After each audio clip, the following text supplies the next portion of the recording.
Hello. All right, there we go. Boy, isn't that the way? Anytime something can go wrong, it will go wrong. Alrighty, welcome to Players and Creators. It's a wild, wild, wild, wild, wild mount. Um, I am the DM along with my wonderful players. Uh, we are here for yet another go round and to see exactly what our heroes will do. Um, as I said, please bear with us. There have been technical difficulties every day, for no reason whatsoever. So please bear with us as we try to work through them and make them better. Uh, let's see. So, of course, that's going to happen. All right, so some quick announcements very quickly. That's usually what I mean by quick. So for those who were not able to catch yesterday's stream of Lost Mine of Phandelver, you missed an announcement, which I'm going to repeat right now. That announcement is we are actually changing a little bit of the way we do our battles in the battle map. So I was listening to my players and I was actually watching the streams back, and folks were really having a hard time seeing things on the screen. And honestly, when it comes to this stuff, I'm kind of a perfectionist, and I was not happy with the way it was looking. Specifically, I just don't have the equipment to make it feasible at this point. So did some experimenting over the last week or so, and we are going to be doing a virtual map that if you do tabletop virtually, most of you may be familiar with. But I found one that was simple enough for even me. So I'm going to be using that, and you'll be able to, the players will be able to move their own characters around the screen. Everyone will be able to see what's going on without an issue. And my hope is that at some point in the future, we'll be able to kind of merge both of them, where we'll be using, for some battles will be digital and others will be the 3D printed stuff. But again, when the 3D printed stuff is only going to happen once I have cameras and equipment that make it feasible, that it's going to be, without a doubt, everybody can see exactly what's going on. Because I love my 3D models, and I love my minis. So definitely want to make it work at some point in the future, but unfortunately it's not right now. So we started using that yesterday, and we'll also be able to show the maps that the players have in game that they're using. You'll be able to kind of follow along that way. So I do want to thank Grant Wilson for actually pointing me towards the virtual maps software that we'll actually be using. It's called Owl Bear Rodeo. So if you see it and you're interested in using it yourself, it's exactly how it's spelled, Owl Bear Rodeo. Just Google it. You should be able to find it. That's what we'll be using. Let's see. Yeah. Thank you, Grant. Absolutely. Next announcements, tomorrow, Friday Night Magic at 8 p.m. So if Magic is your thing, please join us for that. That's always fun. I have been putting together some new decks using the new Kaldheim sets. So we'll see how those work. Been actually playing a little bit with Comet and showing her a little bit of what I've been put together. So we'll see if it's actually feasible and it works better. But if Friday Night Magic's not your thing and you still want to get another fix of D&D, you can try Unconventional Heroes. They do something every Friday at 8:30 p.m. Eastern on their Twitch channel, and they're usually running their Curse of Strahd campaign, and in between those, they do something extra with the players of the game as well. So if Friday Night Magic's not your thing, you might want to check them out. This weekend we'll be doing Old Man Plays Old Games. That's at 4:30 p.m. Eastern on Saturday. I'll be continuing and hopefully finishing the Borderlands 2 uh, Tiny Tina's Assault on Dragon Keep. But if I don't do that, if I don't finish, I'm just going to keep going until I finish that damn DLC. It's going to drive me crazy. I want to kill the Handsome Sorcerer already. Um, and Sunday, we'll be talking with the DM. This week, that's at 6 p.m. Eastern. And this week, we're actually going to be talking about something that happened in my last stream, is what happens when a player has to drop out of your game. How you deal with that, how the dynamic of everything changes, and how it doesn't actually need to change per se. But some DMs don't know how to handle something like that, and players don't know how to handle situations like that sometimes. And so sometimes they need the DM to kind of help them through that, depending on what happens. So we're going to talk about that this Sunday, 6 p.m. Eastern. We're talking with the DM. And that, I believe, is everything I got.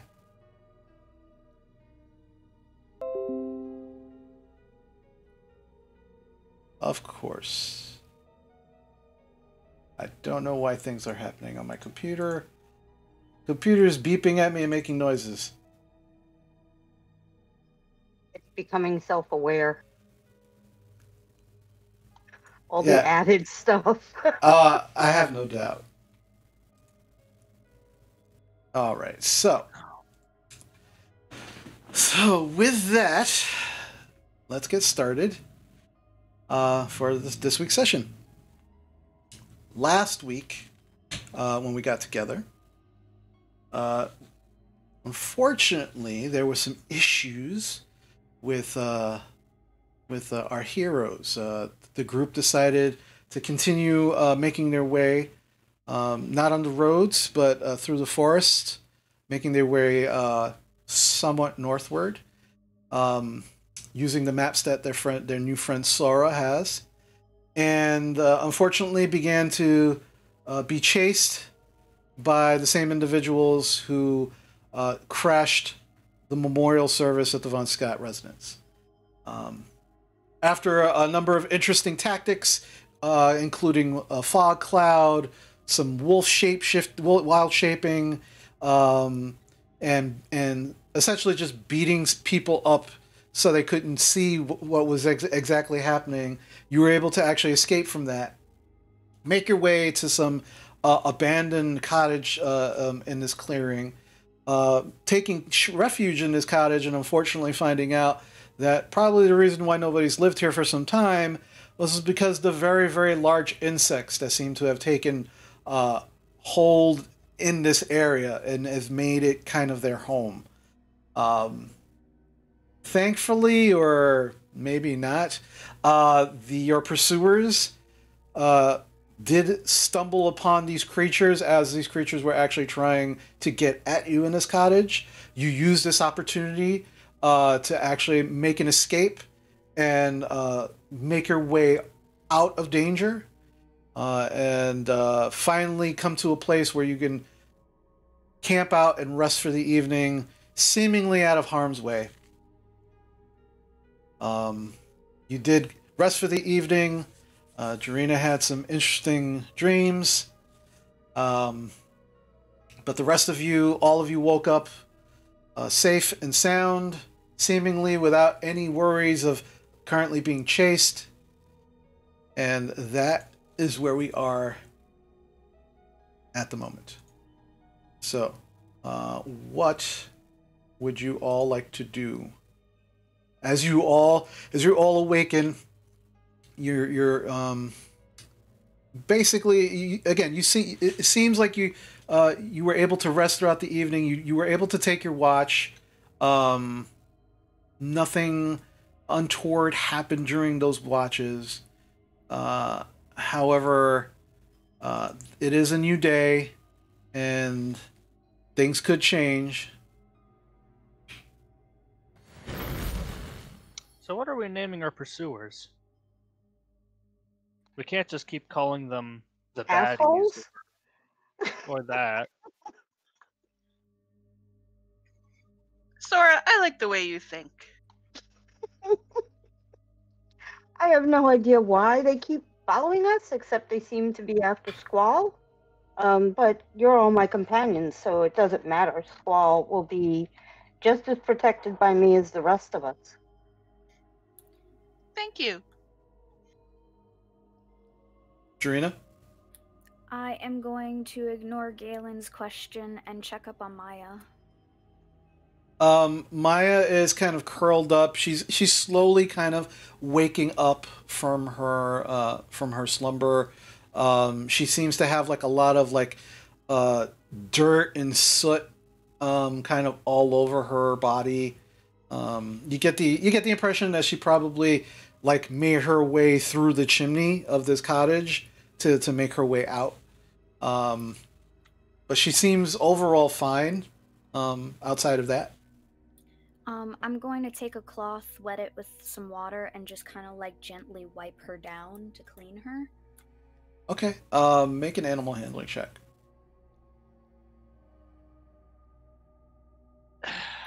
16. 16. Okay. Yeah. She at first she seems a little reticent. But then she finally kind of gives in and lets you finish what you're trying to do. Then I kind of like push over the weasel body towards her so she can eat. She sees it and then she kind of snaps it up and just starts eating. I decide to tell Sora that our companion Squall is an Air Janai and that he can create a double of himself. And that's probably why he's of interest to this party that's following us. I get the feeling there's something else, though.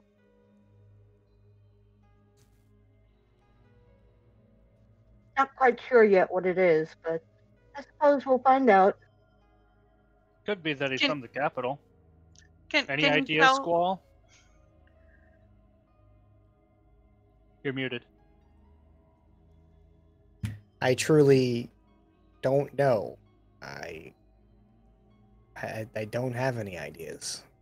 You do float very well. Maybe they just want to examine you. I do think because I'm from the capital, I mean, that might have some, meaning, but I don't really know in detail, why. I was thinking, considering that the dwarf who's in charge now, in the city, wanted us so badly that she's behind this.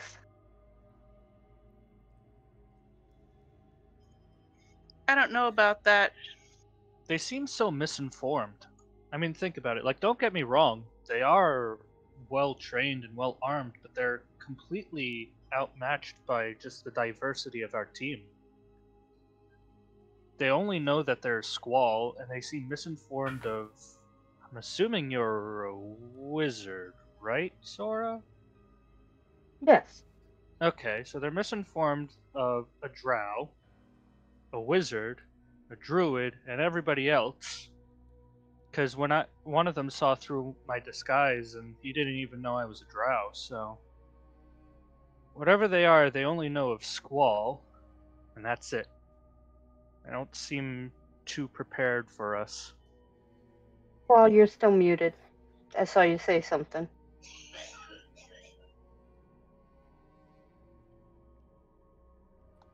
Well, let's hope they got eaten by bugs. I hope that was the last of them, but... Or ran the other way. I say we take refuge in this forest? Where are we on the map? Okay, as Galen asked that, Sora, you take out your map, and you kind of bring it out. This is a perfect opportunity for us to actually see that map.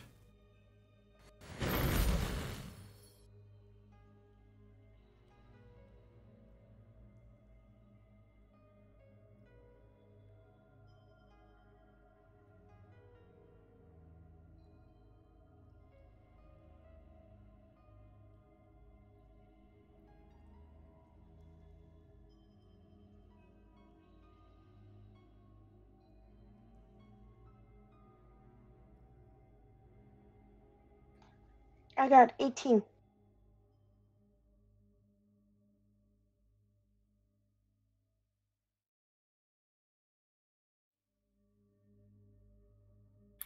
$23, not nat.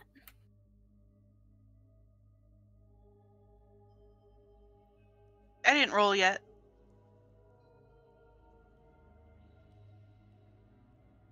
Yes.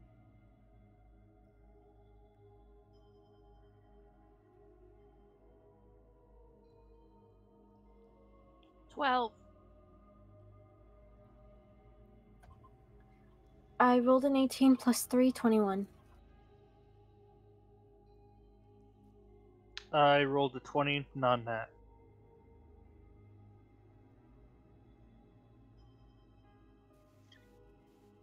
I just won't right now. I'm looking for my dice.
They say they can't hear you in the stream.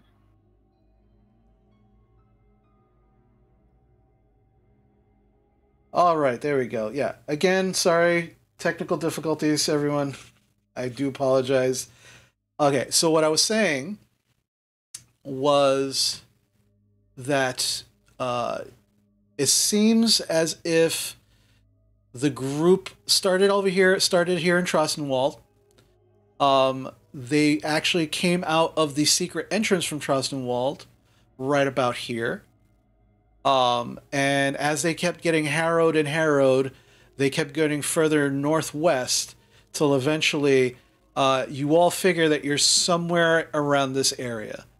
Coming out of those brambles, coming out of the thick forest areas, like right around here. So you're very, very way off of the actual road. And the impression that you're all getting is that the more you get off of the area where the road is and further into the forest, it seems like you're hitting more and more danger. So that's pretty much what you all can figure out with those rolls.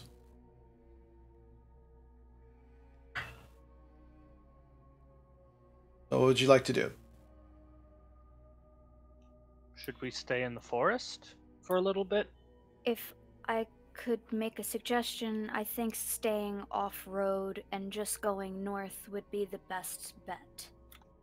That was going to be my suggestion, so I concur. Do we need to resupply at the nearest settlement, or do you think we can go straight to Zadash? I think we could go straight to Zadash, personally.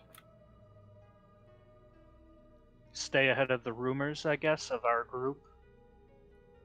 Exactly.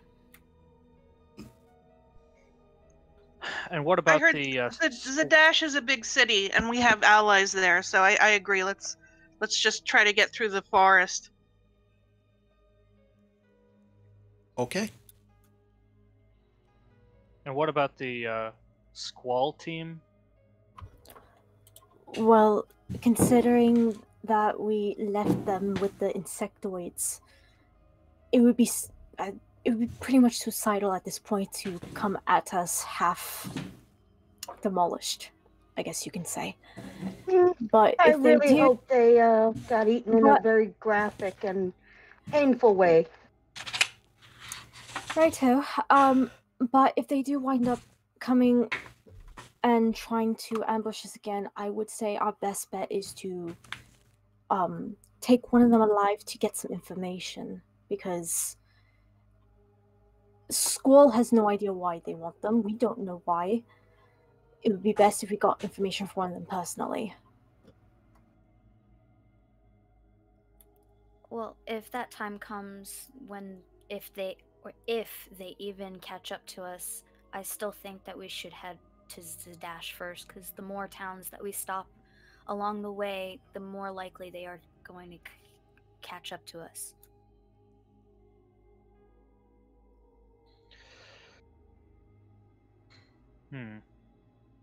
So the plan is to keep going north through the wilderness. Yes. Is a dash, I think we all agreed on. Yes. Okay. They keep following our trail, so I think we can move at a steady pace, but I think a couple of us should stay at least a good yard or two behind with the group and maybe, like, throw off our trail or get rid of whatever tracks there are. Not sneakily move through the forest, but so that we can get moving, but I mean, like, try to cover our we tracks. we should try to hide our tracks with, like, branches or whatever. I plan on going behind our group a little bit and covering up our tracks. Does anybody wish to join me? Alrighty then. I'll help you. Well, I don't want too many people, just another person to spot. You know, in okay. case. Leah, you're probably better at it than me.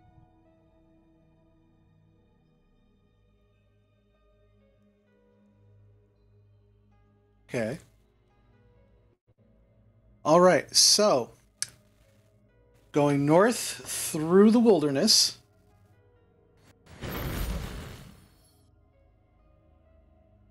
I tune my compass to north. Okay. Yeah, you can see that you're a little off when you actually use it. Kind of floats in the air and glows and kind of points in the correct direction now. All right. So let's see. Much of this journey is going to be through difficult terrain.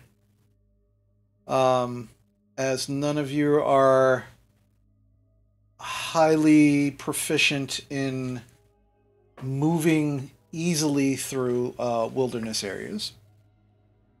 So your journey is going to take, it's already now, because of this decision, your journey is definitely going to take a little longer than you probably would expect. Almost double the time. What I'm going to need is, let's see, if we continue looking at the map,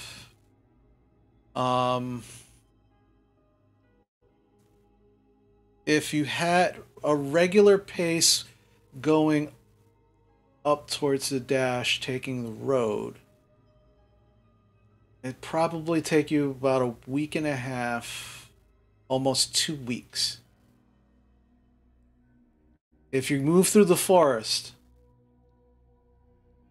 it could take you anywhere to 3 to 4 weeks.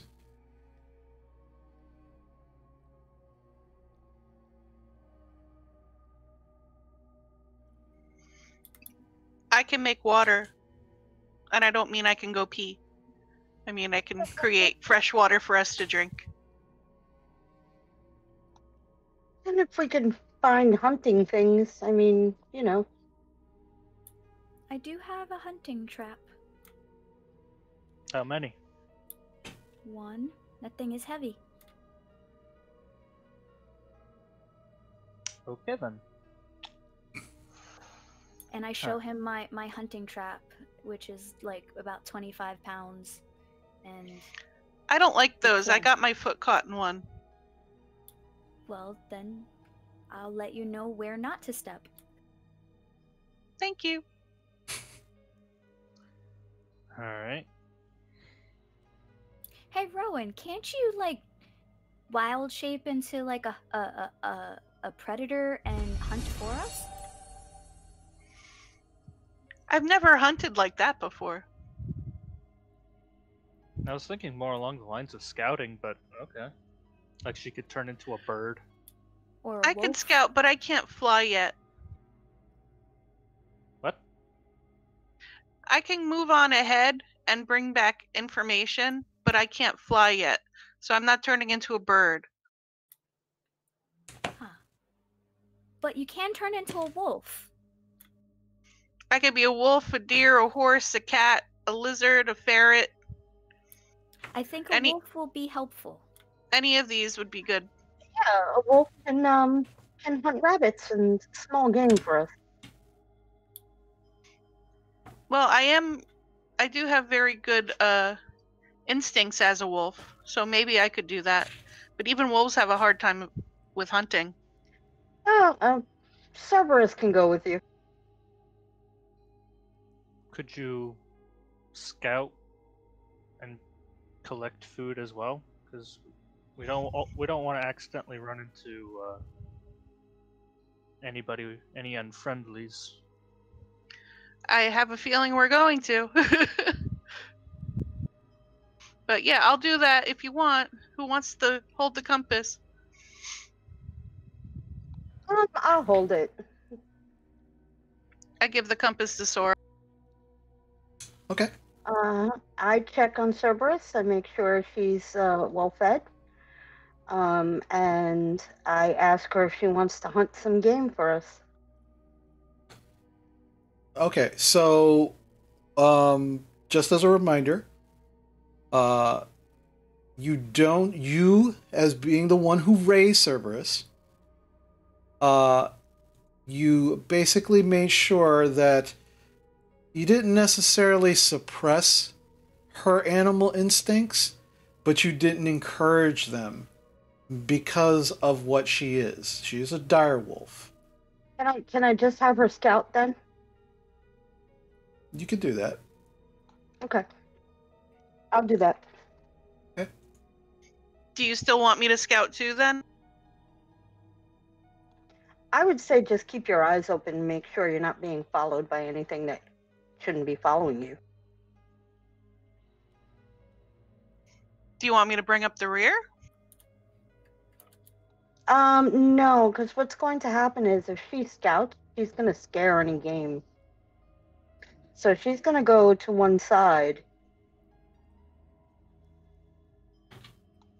while you look for game. She'll follow you and just keep her eyes open as well. Okay. I wild shape into a wolf and I go in a friendly way over to sniff Spot. Making it, this is gonna be a persuasion check at disadvantage. Goody!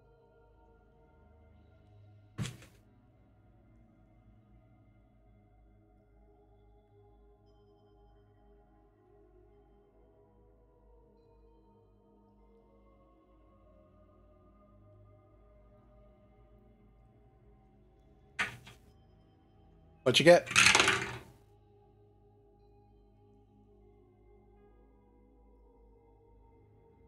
Rowan? My digital dice is not cooperating. Give me a second. Sure, no problem.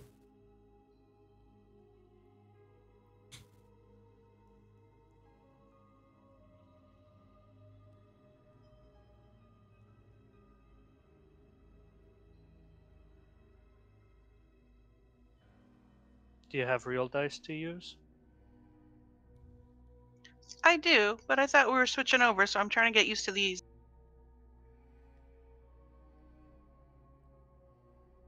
Pull out your real ones for now.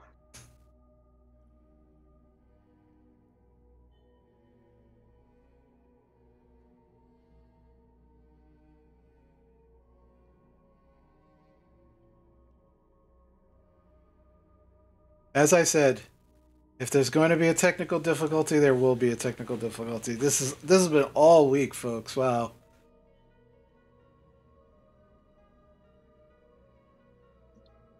I rolled 11. 11. You get up close to Cerberus. And as you start sniffing, Cerberus starts growling at you. And in your wild-shaped form, you understand this to be back up. I back off submissively. Cerberus just kind of looks at you and then just goes back over to Sora. All right, so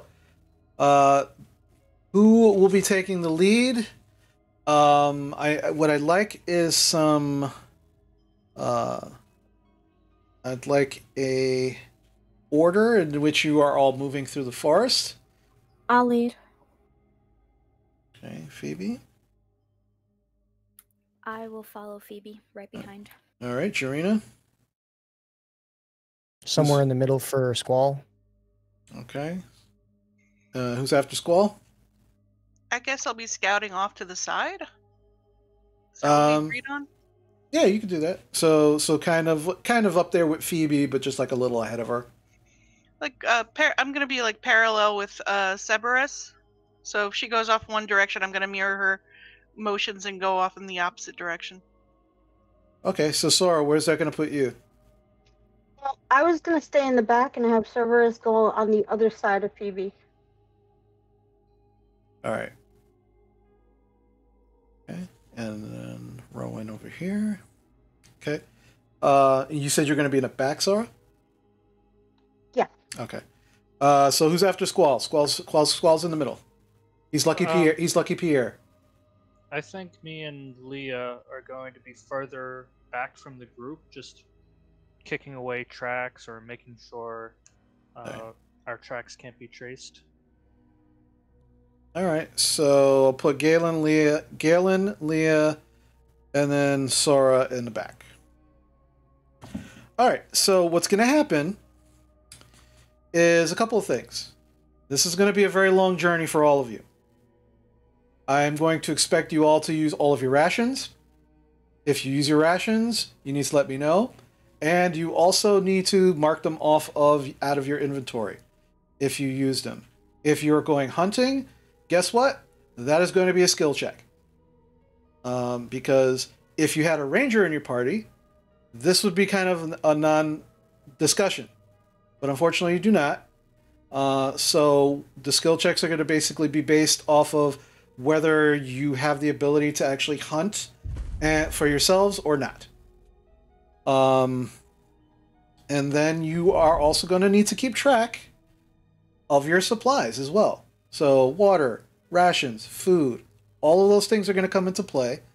And I'm going to have each of you roll for each day to see how your day actually goes, how the travel goes and everything. So unlike before, where you would actually have to roll a perception check if you were moving from place to place, that only works if you're going, a short distance. You're going to be traveling for almost a month through the forest in difficult terrain with who knows what's in the forest.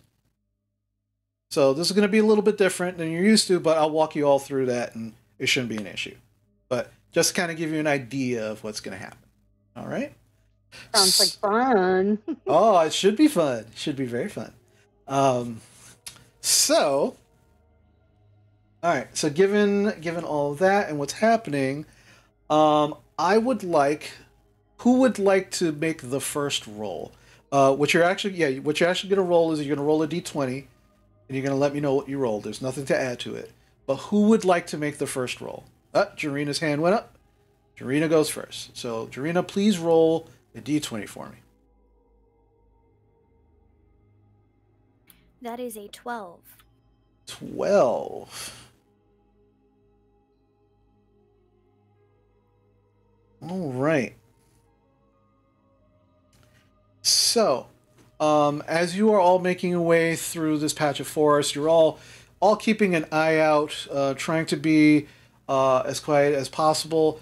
Here's something I need to know also is not only are you moving through difficult terrain, which is slowing you down, are you moving at a regular pace? Are you moving at a stealthy pace? Are you moving at a fast pace? What's the consensus here? Did we not agree on regular pace? Yes. Okay. All right. So at a regular pace, over the course of the day, you actually make your way through this very thick, dense forest without too much of an issue.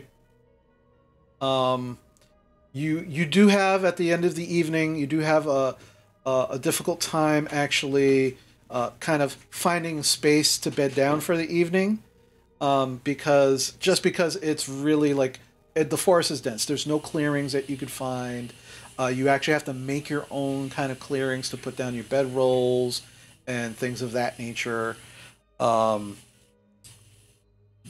without issue for the first day of travel, no problem. Second day. Who would like to roll for the second day? Phoebe.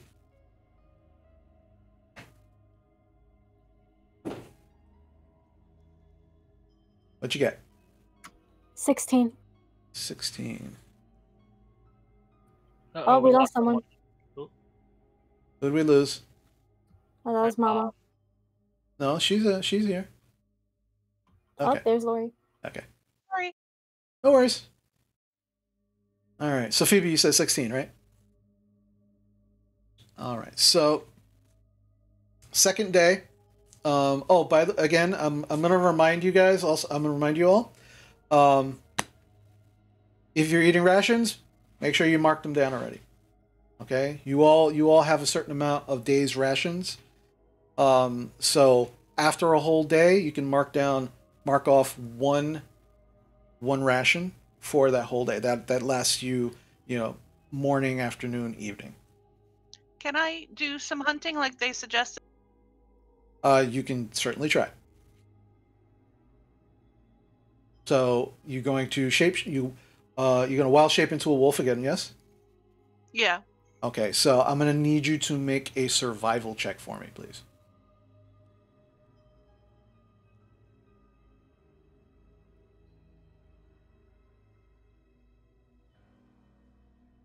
And this is going to be with the wolves' wisdom.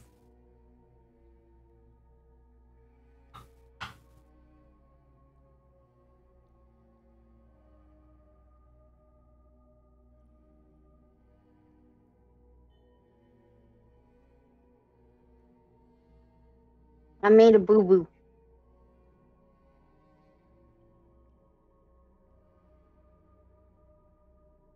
What'd you get, Ron? 15. 15? Okay.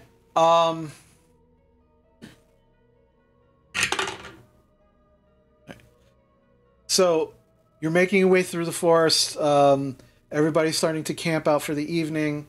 You kind of start sniffing around. You do get the scent of some kind of small game. You're not exactly sure what kind, but it's small game. Over the course of the next 45 minutes to an hour, you start hunting and tracking it down, and you see that it's a rabbit. And you start slowly stalking it, and then at one point you step on a branch, and the rabbit just looks up, bolts off. You give chase, and you gotta chase it down. Fortunately, it gets into some of the underbrush that it could actually fit under, but it's just too thick for you to get through without hurting yourself. You can if you want to continue. I'll leave that up to you. If you want to actually keep trying to go after it, you might take some damage. No, if it took that long, then I'm gonna wind up turning back into an elf anyway. Okay. So you start making, as you're making your way back to the group, your wild shape ends and you come back as yourself. So, unfortunately, Sorry, guys, no rabbit stew tonight. Oh, I only had 1 day ration. I think I deleted, but it said 10 or something. I did something wrong, so. All right. Well, as this is the second evening, just be careful with marking it off. Yeah, you had 10, so you've used 2, so you can add 8 back. But just be careful with that. I can't even find it to add it. It's like totally deleted out of my equipment. Okay. So. If you go into manage equipment, there's a button right next to the search bar, and then you type in rations, it'll pop up, and then you can add that to your inventory.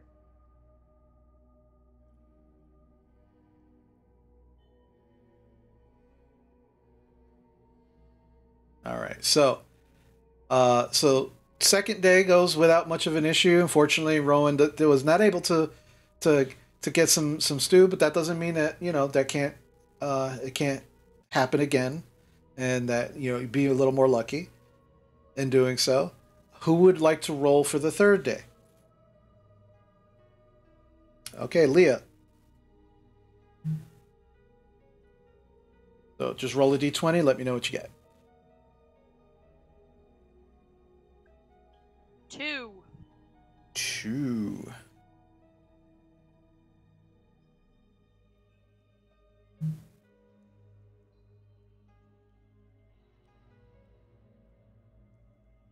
All right.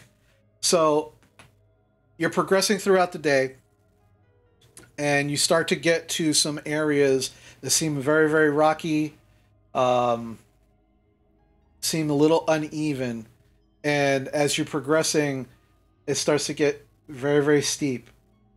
Very, very, and steeper and steeper. And it gets to the point where you can see just across from you that it kind of gets very steep, ends, and then begins to kind of go back at an upward slope. But you're going to have to make your way down into this ravine and then climb your way up. So I'm going to need everybody to roll me an acrobatics check to navigate this area safely.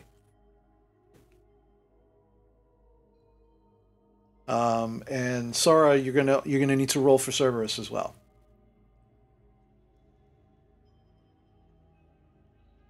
Sorry, Dan. What am I rolling again? Acrobatics, an acrobatics check. So for Cerberus, that would be what? That's it would be her dexterity. Okay, So whatever, that's what I figured. I just wanted to be sure. Whatever her dexterity modifier is, yeah. Okay. So, Phoebe, what'd you get? 15. Okay, Jarena? Actually, I got a 15 too. Nice. Rowan? Am I rolling as a wolf or as an elf? It depends if at this point you are still a wolf or not. Because you can only do it. I think it's 2 hours a day, right? Yeah. Yeah. So if this is a time that you would be in your wolf form, then that would kind of that would be what you would roll for. What time of day is it? At this point, it's almost like midday, around 11-ish, 12-ish. And how long have we been traveling for? Probably about 4 or 5 hours. All right, I'm probably in elf form. 13. 13? Okay. Sora, what did you get? I got a 14 and Cerberus got a 16. Hey, damn, you guys are getting some good rolls here. Squall? 13. Jeez. Leah? 11. 11. Galen? 21. Okay. So it does take you some time, but without issue, you're all able to kind of navigate this very steep slope go down into this ravine, and then slowly start to climb up out of this ravine to the next onto the next leg of your journey. Um, all in total, it takes you about an hour and a half to actually um, make it through this area, but it doesn't really impede your progress by much. So your progress throughout the day is somewhat unimpeded, and you are able to make it throughout the day into the evenings for your evening's rest. Make sure you mark off yet another day of rations, unless somebody would like to attempt to hunt to supplement your food. I'll try to hunt again. Okay. This So time I won't be a wolf. I'll be a giant weasel. okay. So this is what we're gonna have to do, Rowan. You're gonna have to let me know what time of day and what you're being, because since you only have 2 hours, so that would mean that earlier in the day you were only a wolf for 1 hour, and then this is gonna be your. So just make sure that moving forward you let me know that, because otherwise we're gonna start getting into some weird like, wait, are you an animal for 4 hours, for 8 hours? What's going on? So we just want to make sure.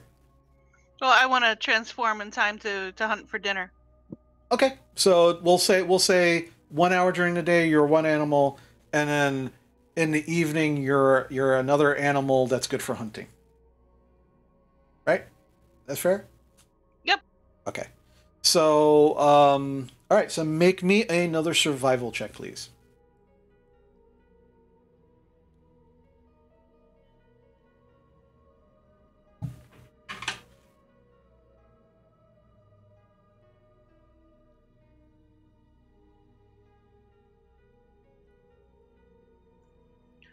$22. 22. Okay. So you start sniffing around, start stalking, find the scent of some other prey, start tracking it down, and very, very quickly you're able to find this large, well, large for what it looks like. At first you think it's a beaver, but it's much too large to actually be a beaver. But at this point, you're a wolf, and even though you still, as a druid, you are able to keep your own mind, and you are not more wolf than person at this point. He's like, I'll figure this out later. He looks like he's got a lot of meat on him. I'm a weasel right now. Oh, you're a weasel. A giant weasel. Giant weasel. Okay, the giant part is important. Because if you were just regular weasel, there'd be no way in hell you could take this thing down. Who wants to be a regular weasel and they could be a giant weasel? Okay. So without issue, I mean, you kind of like slink your way up this tree, and then you pounce on this creature, instantly kind of like wrapping yourself around its neck, and then just grabbing it by the throat, and without breaking the skin, actually suffocate the creature, and make a very quick yet bloodless kill. It's actually very impressive. The rest of you getting ready to camp for the evening, trying to figure out if you're going to eat another day's of finish your rations, or if you're actually going to get some food. You see this gigantic white weasel just kind of coming out of the forest with this large, almost like, again, you all mistake it for a beaver at first, but it's too big and it doesn't have the large flat tail, and just kind of plops it down, and apparently you have some food for the evening. What is that thing? I wild shape back into my elf form. I don't know, but it looks juicy and delicious. I go and forage for wild herbs and mushrooms to add to the stew. Okay.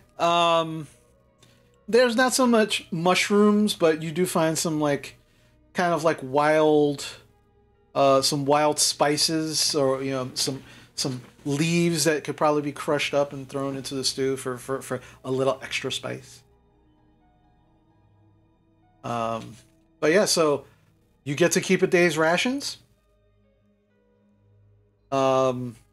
So you don't have to mark that off, as you now actually have some food for the evening. And we'll actually say, because this creature is kind of big enough, this will actually be enough food for the next day as well. I would also like to say that in the evenings, I'm continuing to Galen's training with the scimitar.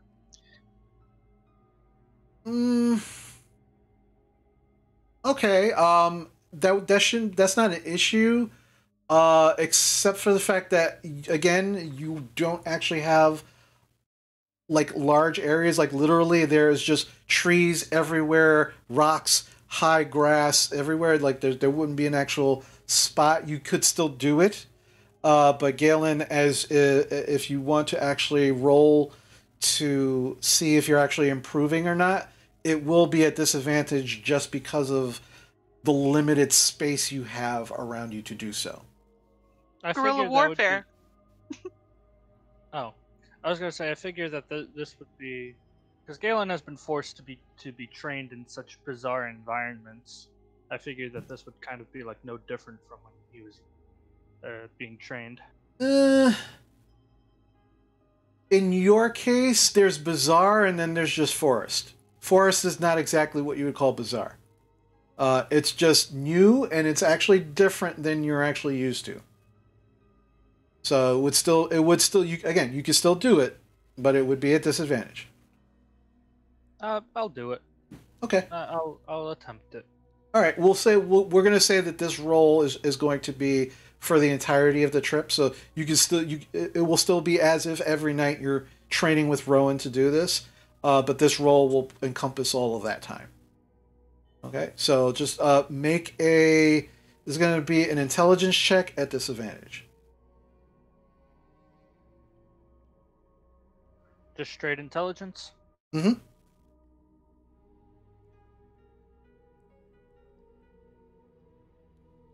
Five. Yeah, you're very distracted occasionally as you're swinging the sword. You're hitting actual tree trunks, and it's kind of like distracting you, getting you frustrated. And then you kind of move over to the side. You try to do something, and you kind of trip over a rock, and you're just like, "Damn nature." So unfortunately, you don't really get to, you really don't kind of get all of the information that Rowan's trying to teach you. But you are starting to learn about the hazards of physical nature and using objects around you to frustrate your enemy the way you've been frustrated. Jarina? I would like to find a spot to set up my hunting trap. Okay. For this evening or for the following evening? For this evening. That way we have something for the next couple of days as well. Okay. Make a survival check for me.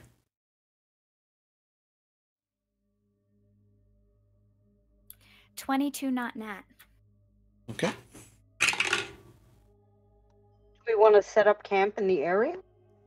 Well, that's what you're doing right now. So all right, so you find an area. I mean, again, it's not difficult to find a heavy thick wooded area. That's pretty much all is surrounding you at this point. You are able to set up your trap a good distance away from where you're all setting up camp, as not the noises that your party makes doesn't spook a creature. So you kind of set it up. You think a good distance away where you can actually hear it if it does go off. But again, not so close. You kind of sit around. Rowan shows back up with this large creature. I'm going to assume somebody at some point starts skinning it and starts chopping it up and getting ready to prepare it for everything. Watch it taste like crap. Hey, I found just the right onions and seasonings in these here woods to make anything taste good. And during the course of you all actually eating, Jarina, you hear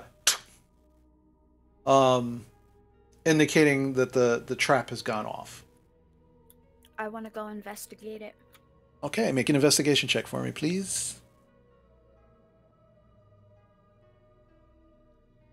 I got a 7 this time. Okay.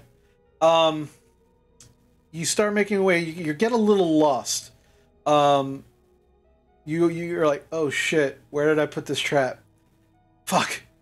And for about the next 20-25 minutes, you kind of like go searching, trying to figure out, okay, did I put it here? Did I put it here? Fuck. But eventually, you do find a trap, and it is set off by what looks like a fox. Is it still alive? It is not. The trap was very effective in actually killing it quickly. Thankfully, didn't suffer at all. But there is a fox there, and the trap looks like it could probably be used maybe 2 or 3 more times. Okay. I'm gonna take the fox and dismantle the trap and head back to camp as best as I can. Okay. So you have enough food now for the next 2 days where you actually don't have to use your rations. How many days? 2. Sweet. Okay. All right. So, somebody new.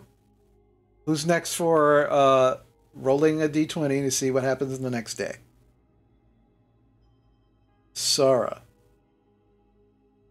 All right, so Sara, please roll a d20. Let me know what you get. You said survival, right? No, just a d20. Okay, I got a 12. 12. Okay. You all again push through your way through the forest. It's really disgusting. All of the bugs, the heavy brush. There are some brush. Again, you're not getting cut up to the point of taking major or even minor injuries, but your clothes are getting a little torn up as well. But you definitely make your way without much of an issue throughout the day.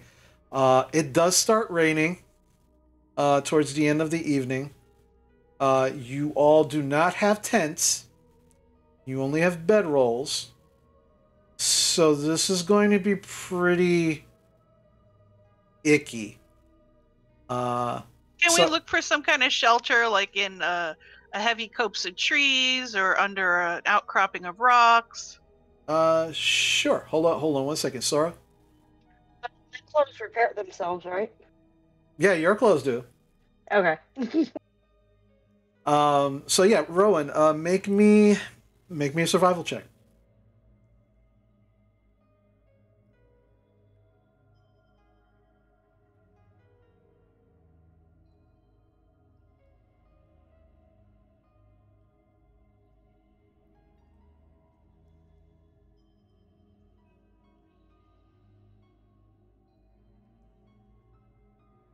Uh, 19. 19. Yeah, it takes you some time, but you're able to you're still, by the time it's found, you're all still a little soaked. But you are able to find this large outcropping of trees that with enough heavy cover from the top that you are mostly sheltered from the rain. And it's not a torrential downpour, but it is consistent. So you are able to dry off somewhat over the course of the evening. But getting there, you did get a little soaked. It's still not the greatest conditions for traveling, but it is what it is. You use up your first day of hunted food, so you don't actually have to use rations. So make sure that you mark that off if whoever's keeping track of that. I'm making tea. Does anybody want catnip tea? I wouldn't mind some. Okay. Anybody else? Funny. Leah? I found some when I was foraging the other day. Okay. All right. So let's see. Galen or Squall? Who's rolling today? All right, Galen, go for it. Okay.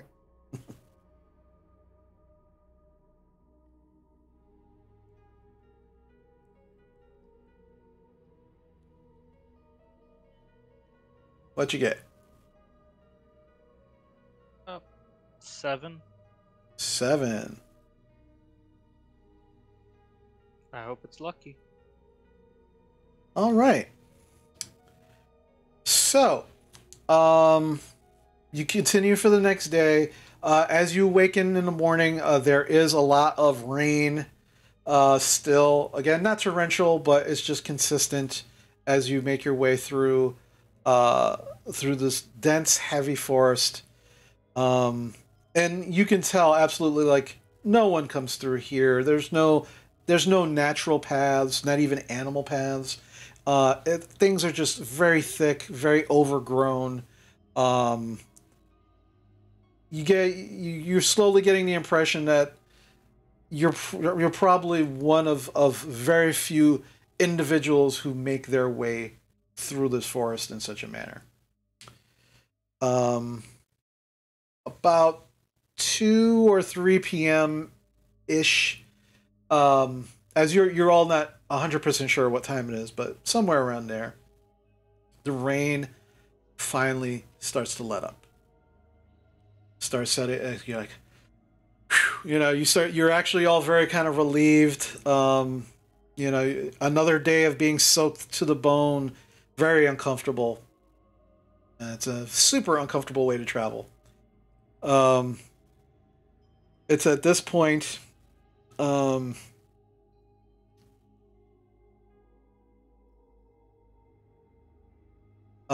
need, let's see. I need Cerberus and Phoebe to make a dexterity saving throw for me.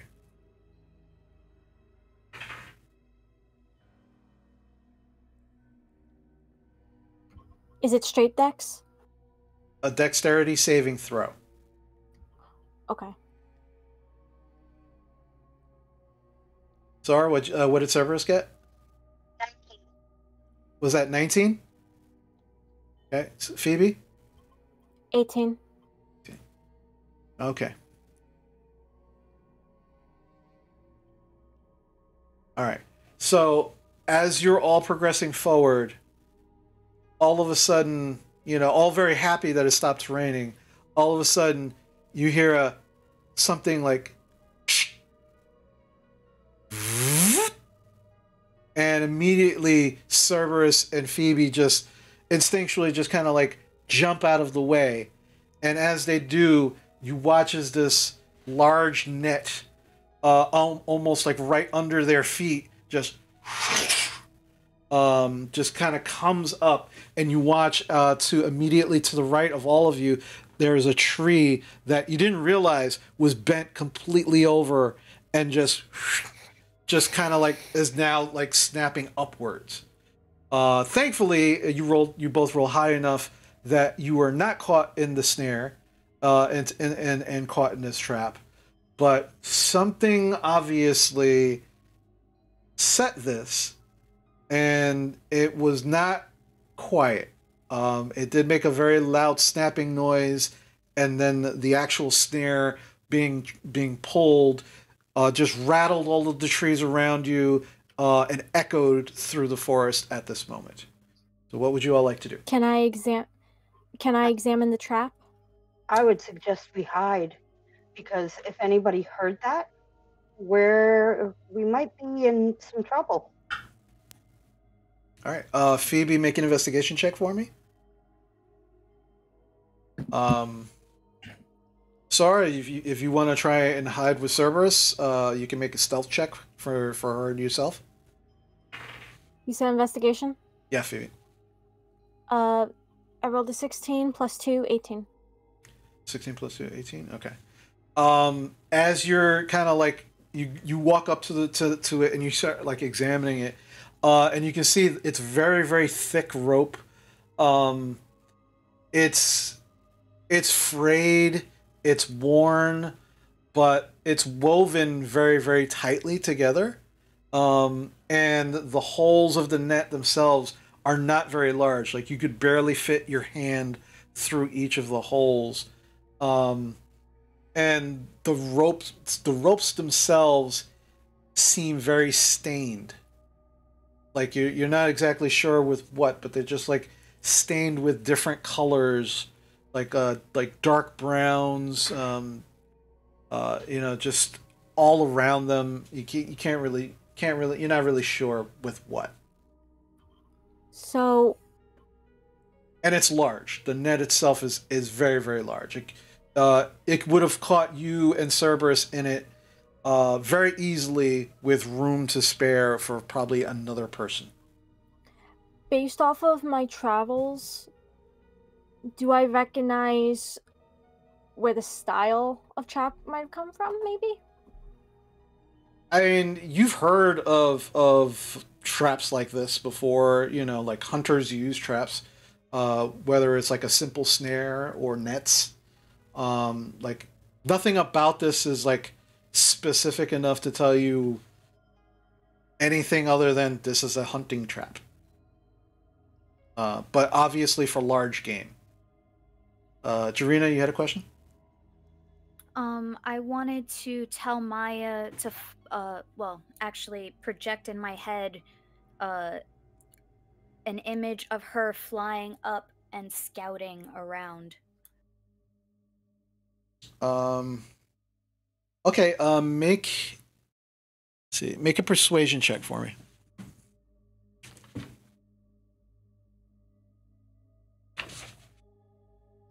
That'll be a 5, sir.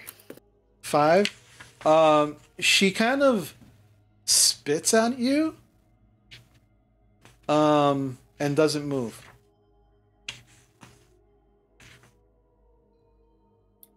And I just whisper at her, "Okay, stay close, why don't you?"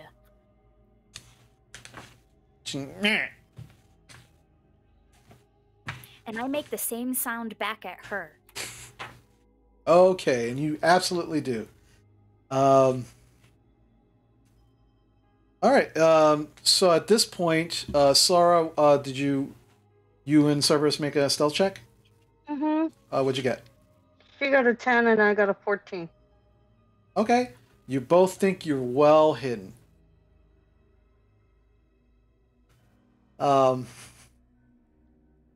So as Phoebe is kind of inspecting this net, and Sara and Cerberus kind of like both kind of go behind a tree and are just kind of like peeking around. Like you kind of see Sara's head peeking around one side and Cerberus's head peeking around the other, trying to see what's going on.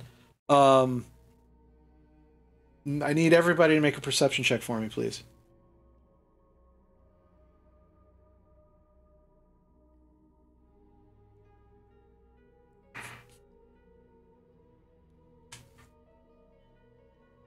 All right, Jarina, what'd you get? 12. 12, Rowan? 15. 15, Sara? 14. 14. Squall? 9. 9. Leah? 8. 8. Phoebe? 13 plus 3, 16. Okay, Galen? 13. 13. Okay. So, Rowan and Phoebe, you hear it first. You can hear what sounds like the breaking of wood. Like these large, like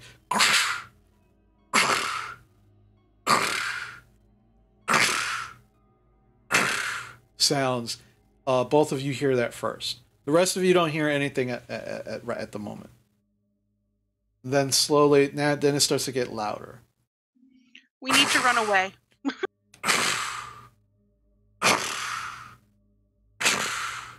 And now you can all hear what sounds like.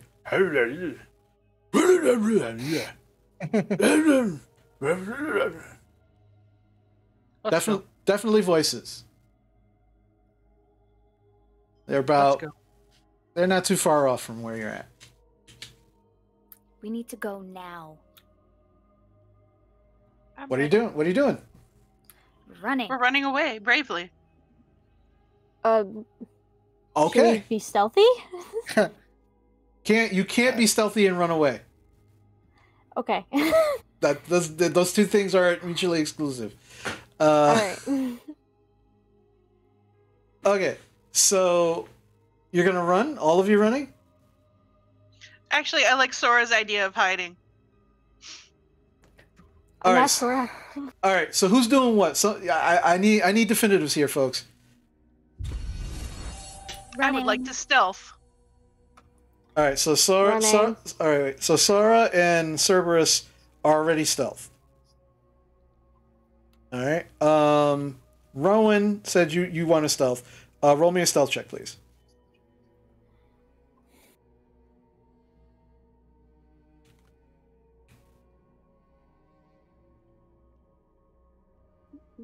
Eight. Okay. Jarina. Everybody else is running? Nobody else is Yeah. hiding. I'd like to run. I'd Stealth like is- to run and hide. Run and hide. Oh no. You unfortunately it's only at this very moment you only get in one option.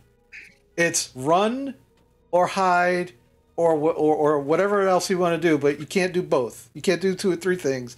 I need one thing from you. So I heard running and I heard hiding. If there's something else you want to do, you can tell me that too. Running. Running, Can I Leah. climb up a tree? Running. Okay, so Leah is going to climb up a tree. I need you to make a acrobatics check for it. Actually, this will be athletics.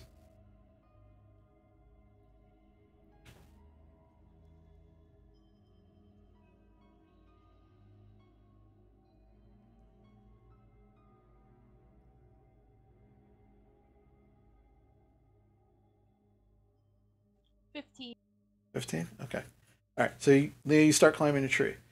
Jarina, Squall, Phoebe, and Galen are running. Correct. Okay. All right. Some interesting choices here, folks. Oh boy. Okay. Can I wild shape or no? Not yet. Okay. Because at this moment, as Jarina, Squall, Phoebe, and Galen start running, Rowan, you're hiding. You're kind of like hiding behind a tree. Sora and Cerberus, they're doing their best to kind of hide behind their large tree. Leah starts climbing up a tree. Rowan, you're probably the first one to see this. You watch as, let's see. Yeah, you watch as these two large humanoid creatures just come bounding out of the tree, like just breaking through the trees. And you can see like their bodies are massively, there's just hair all over their bodies. They are about, just at a quick glance, well over 6 feet tall. And it just kind of,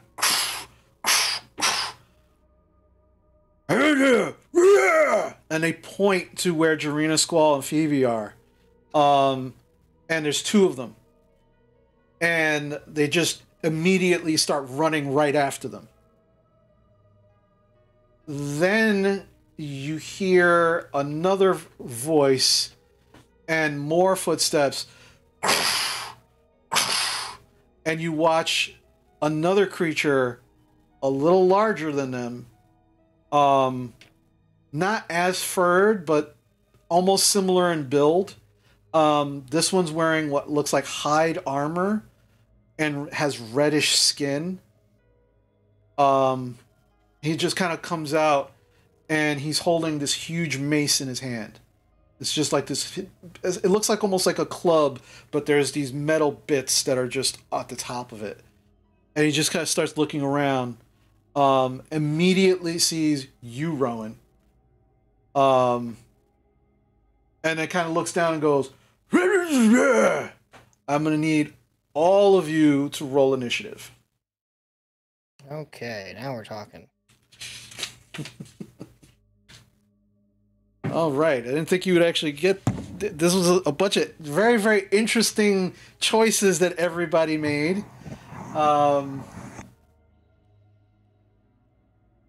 actually what we're going to do is, because I need to set up this particular map, we're going to take our break a little early today. Everybody hold your initiative rolls.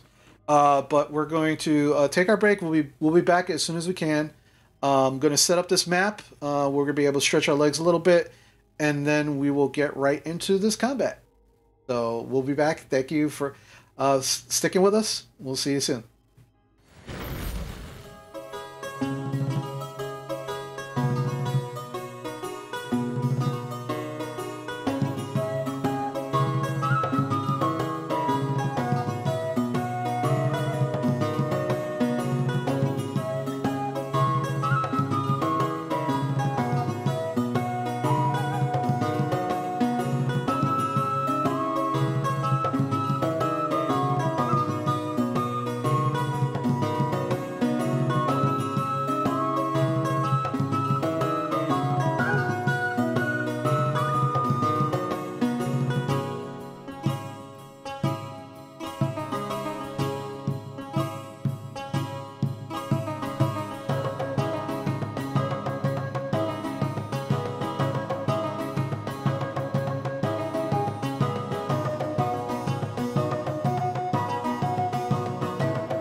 I've only ever gotten my nails done twice in my life.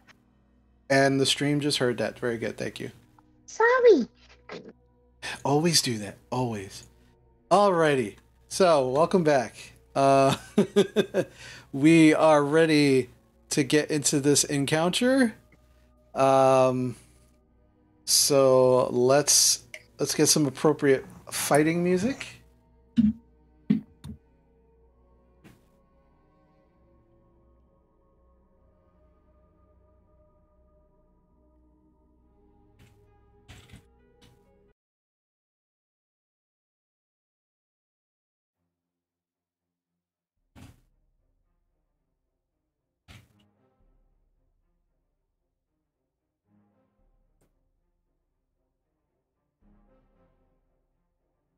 Alrighty, and then gotta do this in an order, man. Alright, so let's see what we can see, shall we?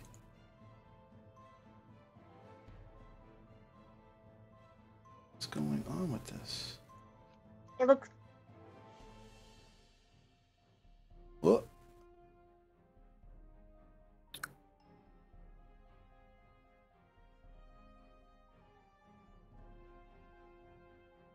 Alrighty, so here we have the actual the actual battle. The battle. So we can see that Sora and Cerberus are hiding behind this tree. And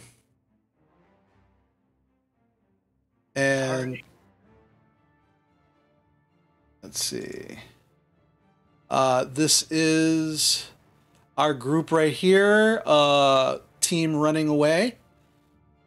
Rowan was hiding behind this tree. And Leah is up in a tree.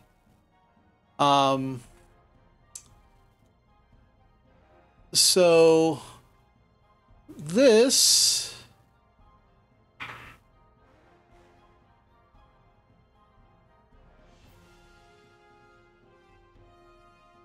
these are the creatures chasing them, along with the one that saw Rowan, the large red one.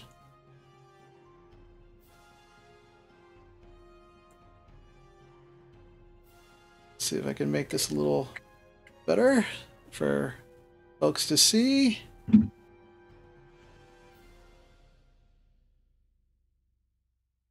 And yeah, so essentially this is where we're at. I hope everybody can see themselves, and I hope folks that are watching can see this very well.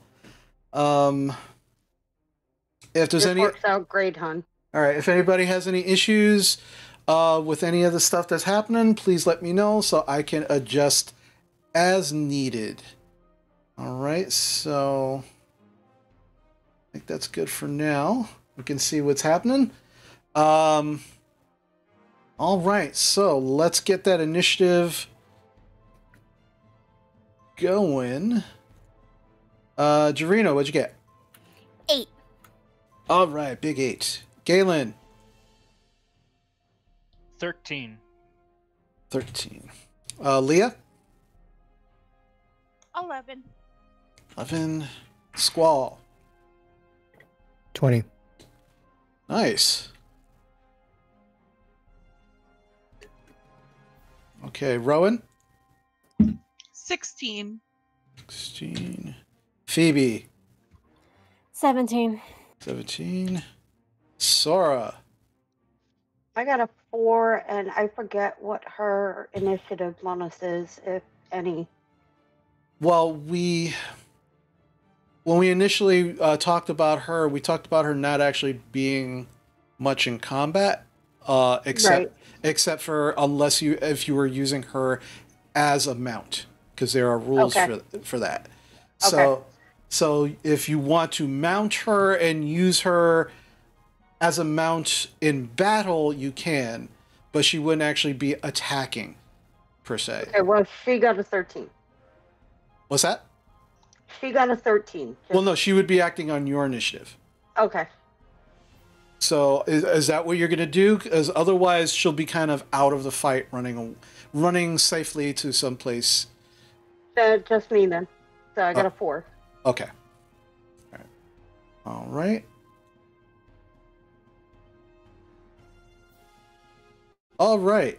So, first up are these creatures that are now running towards the group. They move their way over. This one moves over to Phoebe. This one actually moves in between Jarena and Phoebe. And then Rowan, you actually hear more large footsteps. And another one of these big hairy furry creatures come out behind the big red one. And that's his full movement there. All right, so this one over here is going to make an attack on... The first one's going to make an attack on Phoebe.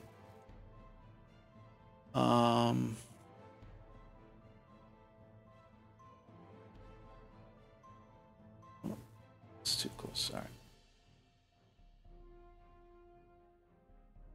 Okay, so that one's going to make an attack on Phoebe. And that will be, let's see.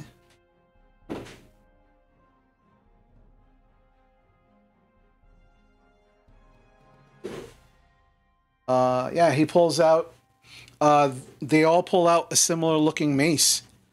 And he will not hit you with a 10. So it just comes running up on you, Phoebe.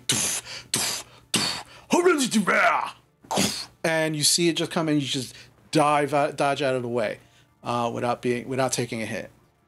Do I understand the language, or? What languages do you speak? I speak Celestial, Common, Elvish, and Sylvan. You do not understand anything this creature is saying. Noted. All right. The second one is going to make an attack on Jarena. And that's going to be... For this one, we'll use that. Yeah, swings for a big 8. Completely missing you. You get a nice breeze that actually just goes right by your face. But does not hit you as you see this large lumbering creature swinging this mace at you and can easily sidestep it without any problems. The third one that ran out behind the red one, let me see.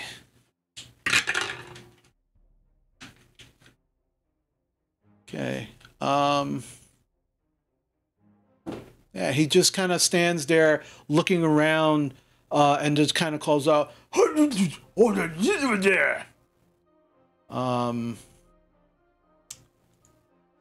see something real quick.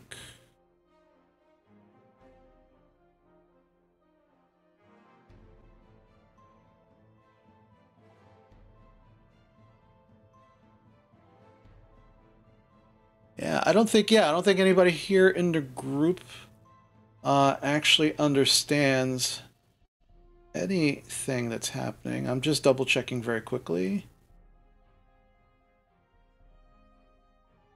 Yeah, nobody here understands what anything is saying. So yeah, so that's their turn. Next up is Squall.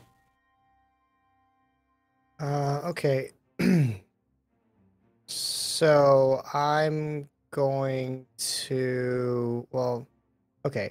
Since I'm right there with him, I'm going to take an attack since I'm right up against the first guy. Yeah. Wrong. This one. And it is this one. 7. You actually turn around and actually hit it with your sword, and you realize that underneath the massive amounts of hair that it's actually wearing, there is some kind of leather armor underneath. And your sword just hits it, and it doesn't go through. You didn't put enough force into it, thinking that it's not wearing any armor, but fooled you. It is. So unfortunately, it just kind of looks down at you and looks up and just goes, Fair enough. As a bonus action, I'm actually gonna manifest my echo to about. Show me where you want it.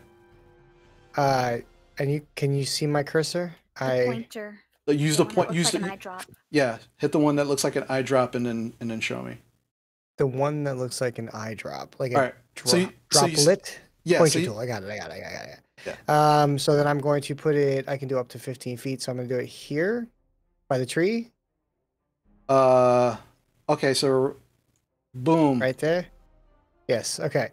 There's your echo. And that is it. Okay. Excellent. So next up. All right. Next up is. All right. Where is he at? Here we go. So, coming out of what seems to be the same direction as all these other massive creatures, is yet another large furry creature. However, he is at least twice the size of the other creatures, including the red one. And you just hear him kind of coming out of the forest.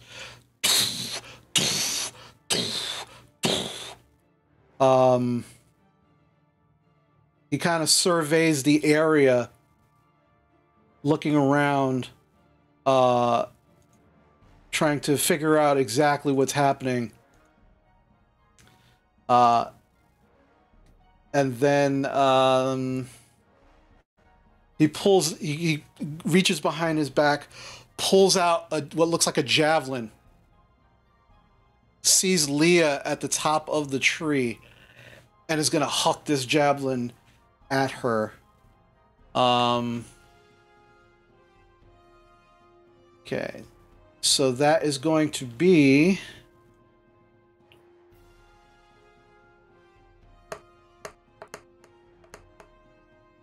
a 15 to hit. Does a 15 hit?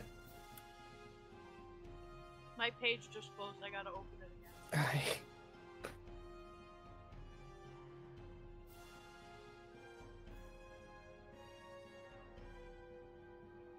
Technology. I'm exactly a 15. So yeah, so it does hit. So you take 1d6 plus 3 damage. You take 8 piercing damage as this javelin just with a lot of power and strength just hucks it right over some of the trees right at you. And just it's not sticking in you, but it just grazes your arm and just takes a huge gash out of the side of your arm. All right. So that's his turn. Phoebe, it is now your turn.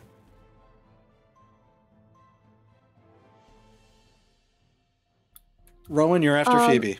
So they're within 5 feet of me, right?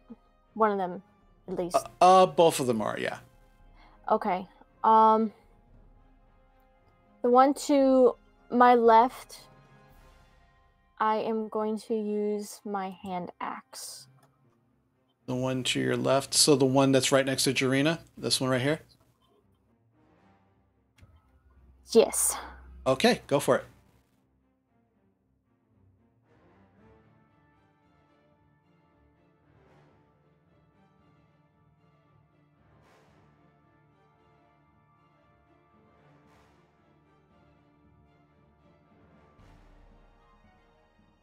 So what you get? I rolled a 12 plus 5, 17. 17 hits. Roll for damage.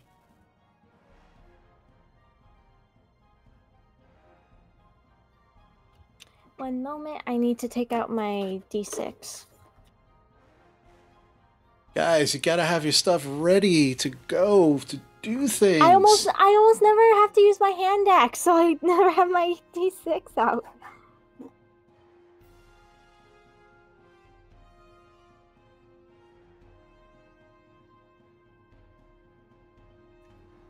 Rolled a 6 plus 3, 9 damage. 9 damage. Nice. Yeah, so you start hacking away, seeing the Squall basically found out for everybody. They are wearing armor, and you're just like, there's some blood coming out of it. It's like, all right. You have movement if you want to get out of there, or do you want to stay where you're at? I'm gonna stay there because I don't want it to have attack of opportunity on me. Okay, fair enough. Next up is Rowan. Galen, you're after Rowan. I real body. You're breaking up. I didn't catch that. I'm sorry. I don't know. She's now frozen. Yeah, we're losing you. Yeah. I think she finally went. I'm sorry, I couldn't hear you. What did you say? It's your turn. I was asking what do you want to do now? Well, you didn't hear me at all? No, you broke up.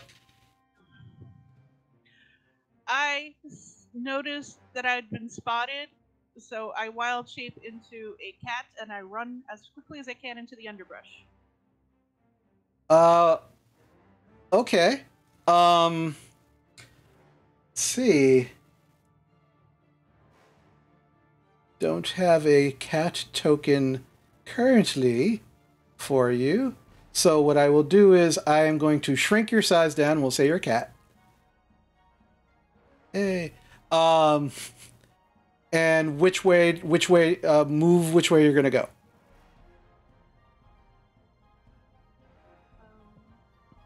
Lauren, can you bring up the map? I'm gonna head for the tree to the left of the screen. The one. So right there.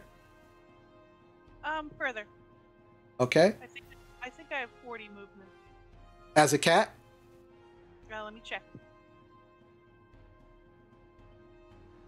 Yeah, I have 40 feet of movement. So yeah, as far as I can. Okay. I mean, you could get into the tree line over here if you wanted to. The red creature is going to take an attack of opportunity on you. What is your AC? As a cat? Yeah. It's like 2, right? Or something like that? Yeah, it's 2. Okay.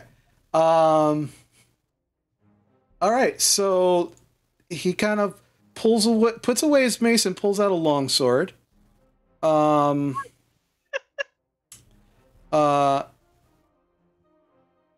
he swings. Does a 7 hit your cat? What is the cat's AC? The AC is 12. Yeah, so he just misses as you bolt into the tree line as your cat. What else would you like to do? Just kind of stay there, or? Yeah, I'm gonna stay there for now. Okay. As you said, you do have 40 feet of movement. You only use 20. You could move like a further down if you'd like. Can I climb up the tree? You can certainly try. Roll me an athletics check, please, using the cat's strength.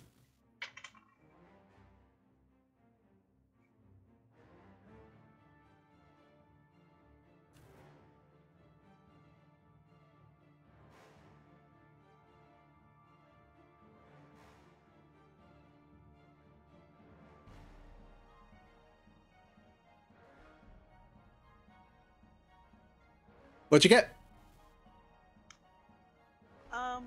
Athletics, you said? Yes. And that's wisdom? No, it's strength. Oh, it's strength? Yeah. So whatever your strength modifier is for the cat. For the cat is -4.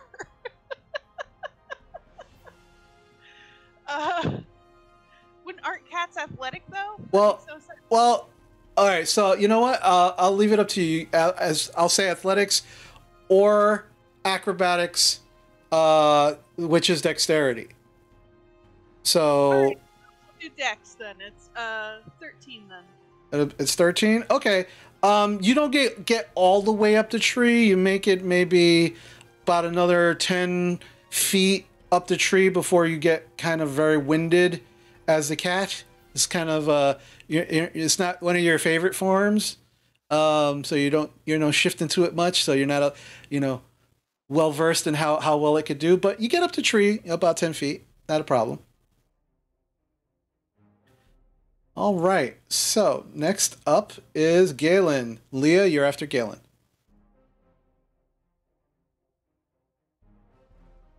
All right. So what are you doing, Galen?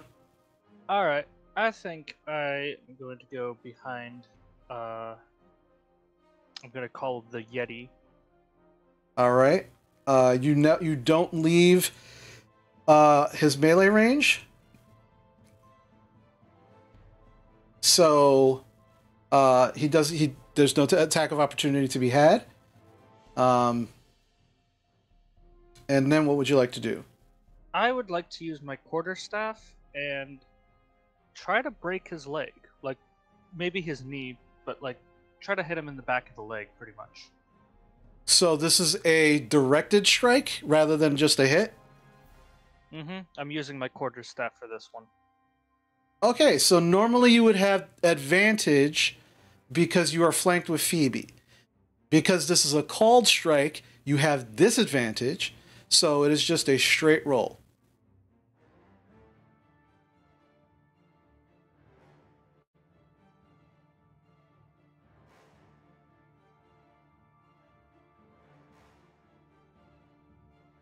I was dumb for a second. Hold on.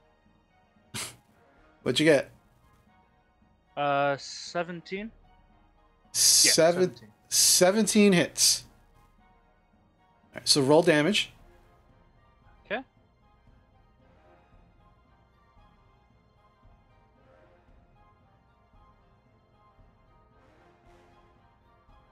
Alright, I did 12 damage. 12 damage. All right.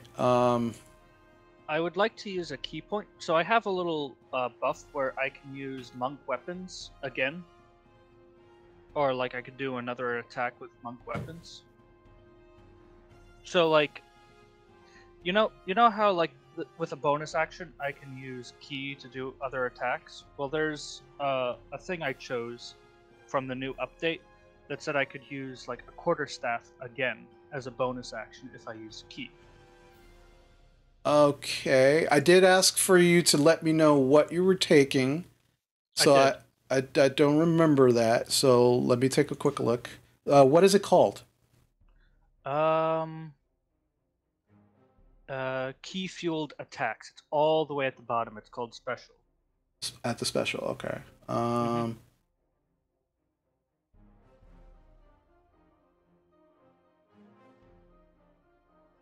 Okay. All right. Yeah. So absolutely, you can do that. Make sure you mark off your key point. So you're keeping track of that. But yeah, go right ahead.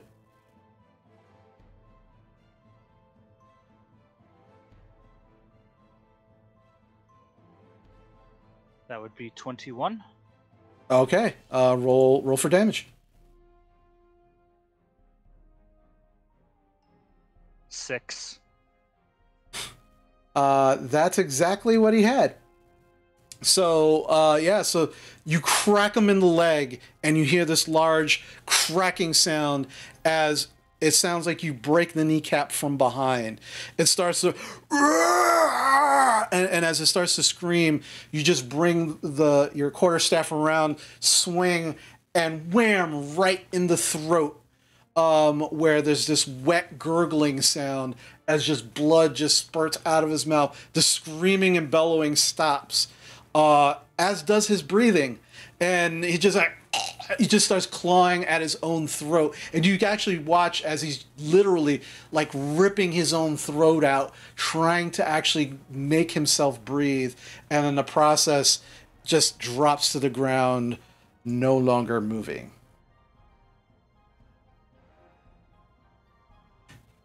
All right. Okay, so that was Galen's turn. Do I still have movement? You moved 5, 10, 15, 20. You have 20 feet more movement. Who's next after my turn? That's Jarina, right? Next after you is Leah. Alright.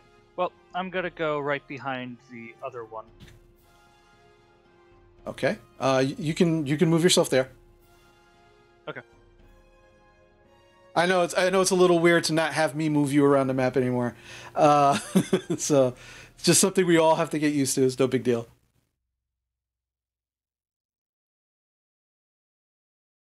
Alrighty. So that's his turn. He is off the map. He's dead. Actually, we'll just leave him there so you know. There's a dead dude. All right. So Leah, it is now your turn. You are at the top of this tree. You're about maybe 15 feet off the ground at the very top of this tree. So the one that's standing in the middle of Galen, Phoebe, and Jarina, I would get advantage on that sneak attack? You don't get advantage, but you do get sneak attack. Yeah, I'd like to go at that guy with the crossbow. Okay, yeah, go for it.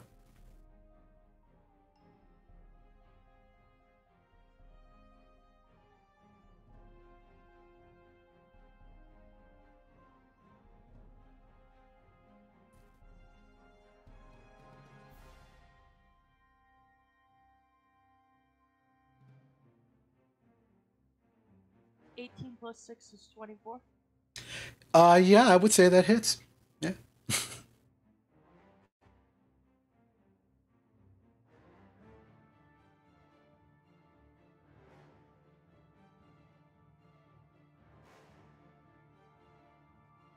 So it says I did 8 damage with the digital dice, but then how do I add The sneak attack? All right, so you did 8 damage with with the crossbow. And then you will add you will hit, it's 2d6 at this point, right? So you would just click the d6 die twice and then hit roll.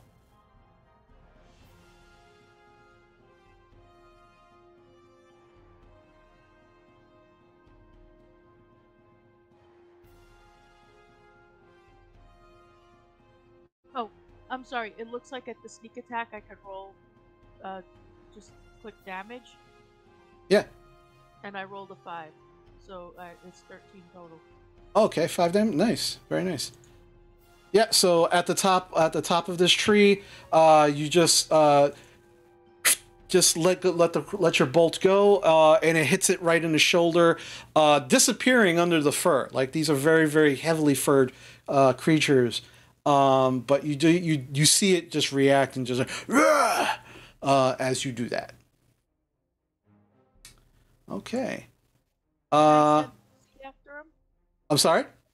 Can I send Lucy after him? Sure. That could be your bonus action. That's your bonus action. So currently Lucy is still a mouse in your pouch. Mm-hmm. What do you want to do? Lucy, you can turn into your little demon self if you'd like and go attack him. Go ahead, go attack the back of his knees. Okay, so you take Lucy out. You have this little mouse in your hand. You say this to him, and as you kind of put him down on like one of the branches, you watch as he turns into his regular form, kind of looks up at you, this big grin on his face, and then boop, disappears. Roll a dexterity check for me for Lucy, using Lucy stats.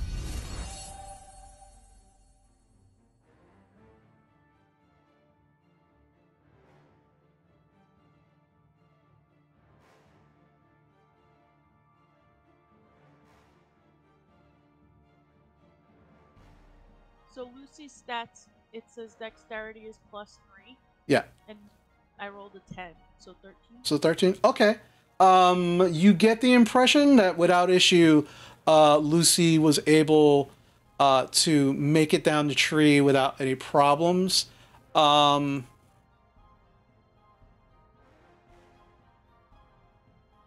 then I need you to roll an attack for Lucy.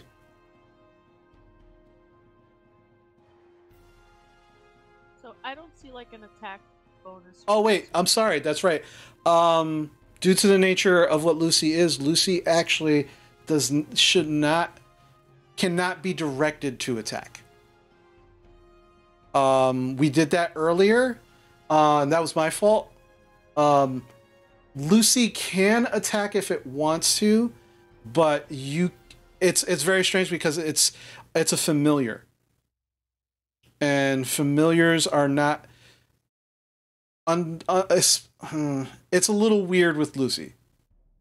She did ask him nicely. Yeah, it's a little weird. So I would probably say, let me see. Let me just pull up Lucy's stats real quick. Because she said you can attack him if you want to. All right. I'm just gonna hold on a second while I pull up Lucy's stats.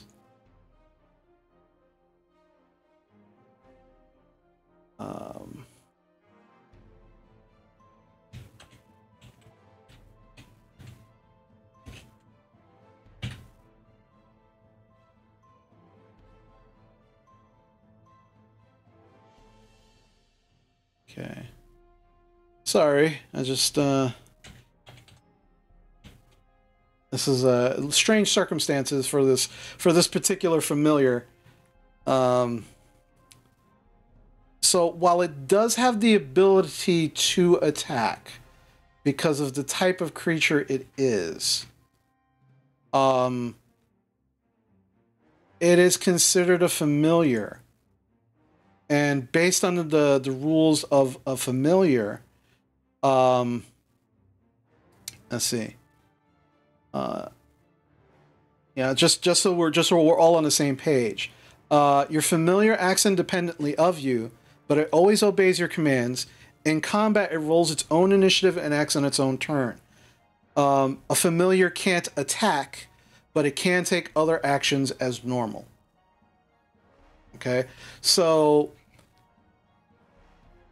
I will say moving forward that yes, you can ask Lucy if it would like to do something.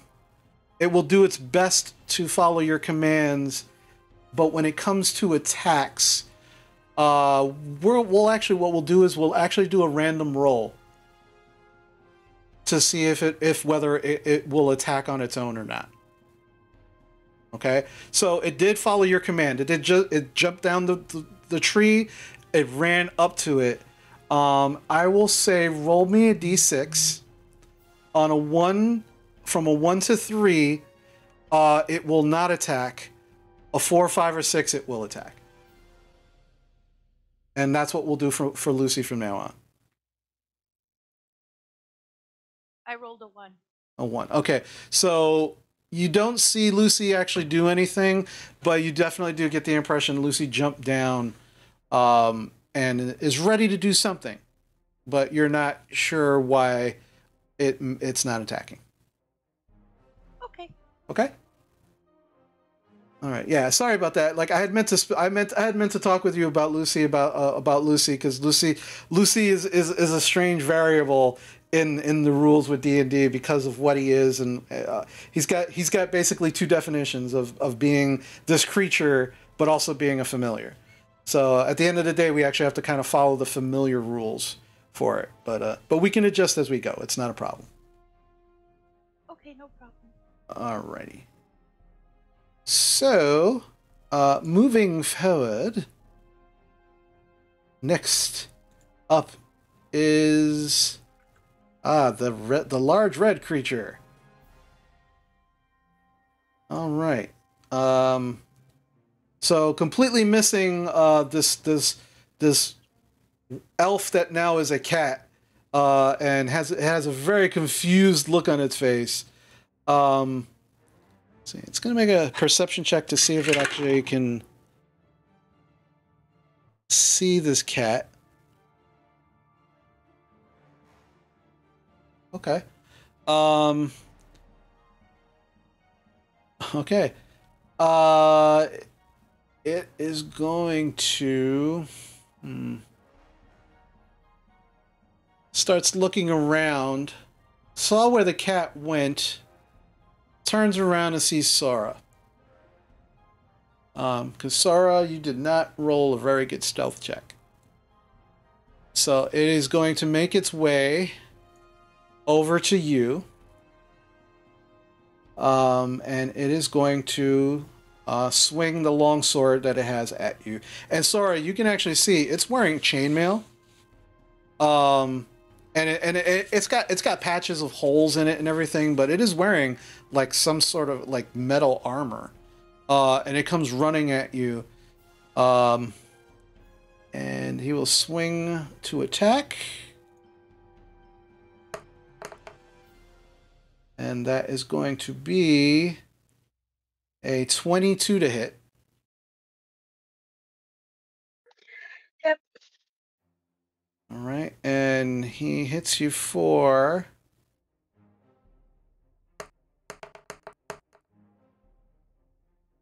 2 slashing damage. Yeah, that's a big old 2. Thank God. He seems very disappointed in his own attack. Just kind of looks down at his own sword, kind of looks at you, and then watches as the tear that he just made in your robe just slowly starts to close, and he kind of looks down at his sword again and goes and looks just very confused in your direction. All right, that's his turn. Jarina, you're up. Okay, I want to turn around and I want to try to touch this creature and inflict wounds. Okay, go for it. So roll to attack. It is considered a melee attack, so 21, not nat. that definitely hits.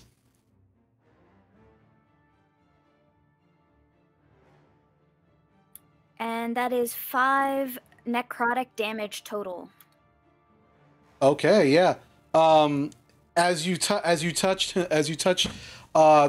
again, now you can actually feel this coarse, thick, nasty, matted fur.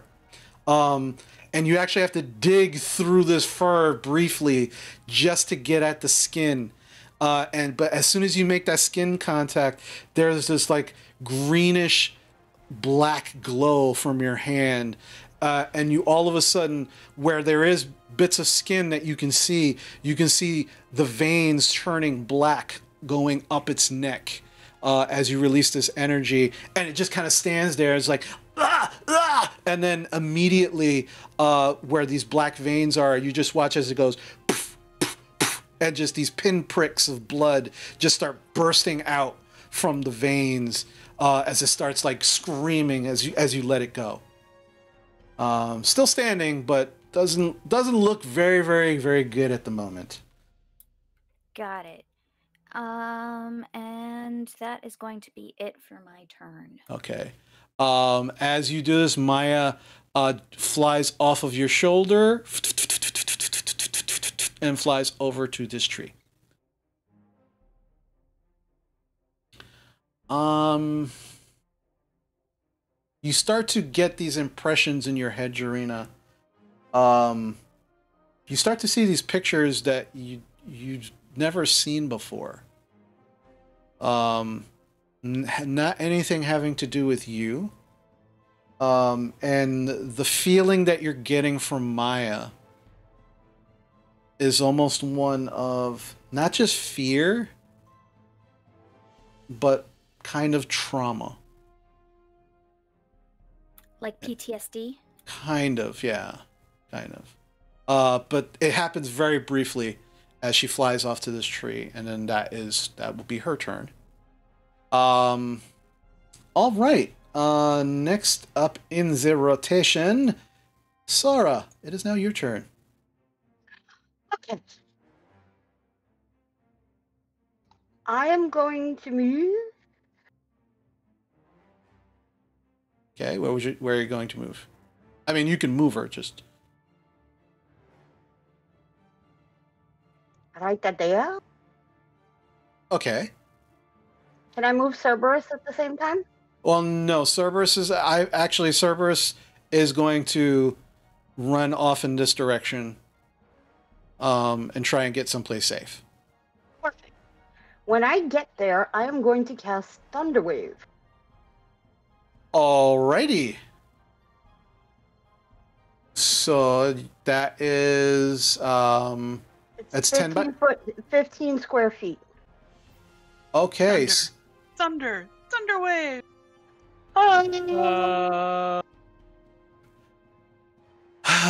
Okay. Alrighty. So that is going to be, let's see, 15. It's a Constitution saving throw. Okay, yeah, you will get one of the bugbears. Actually, no, you'll only get... Yeah, you'll only get... no, you won't even get any of them. Unless you decide to move... you can actually move the source of the thunder wave. It doesn't have to be on you.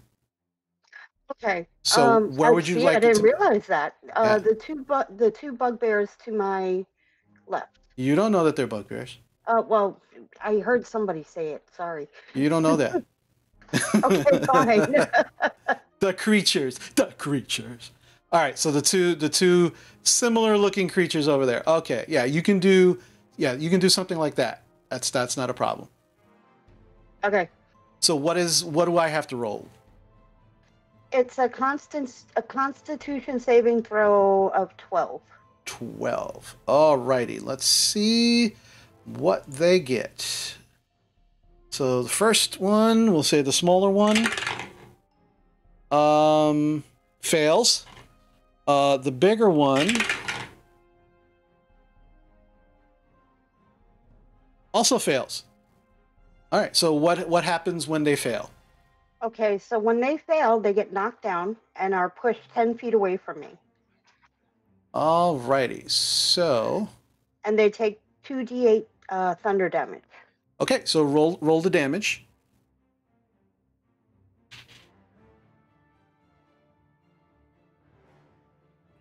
For a total of 8. Alright, so 8 thunder damage on both of them. It says, in addition, unsecured objects that are completely within the area of effect are automatically pushed 10 feet away from me.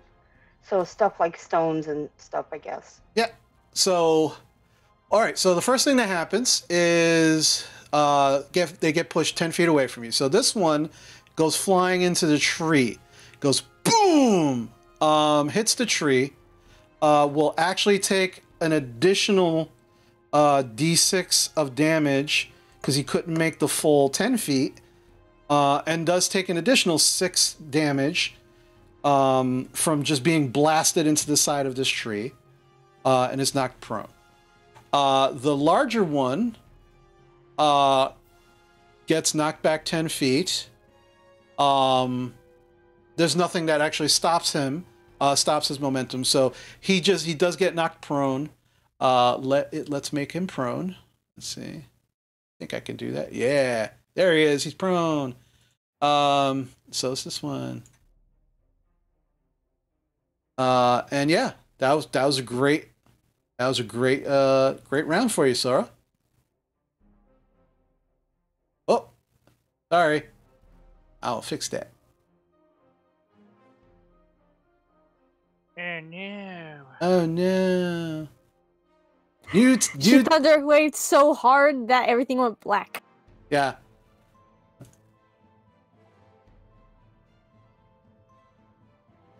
All right. Sorry about that, guys. New technology. Give me one moment.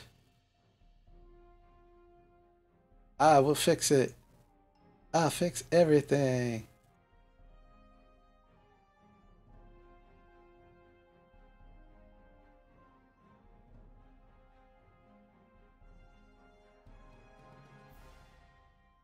All right. Sorry about that, folks. There we go. All right. Now we're all set. So, all right. So that was a good round for Sora. We are now at the top of the round. All right. So this creature over here, seeing that he is surrounded and bleeding and very badly, he, yeah, he's gonna try and run. Starts to run away. Jarina and Galen, you get attacks of opportunity on him. Wouldn't Phoebe? And Phoebe, yep. And what about Squall? Squall as well.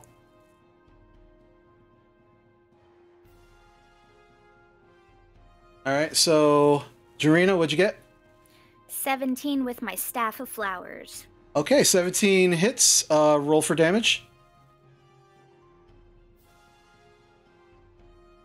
5 damage. 5 damage. All right. You hit him in the back as he's running away. Keeps running. Squall.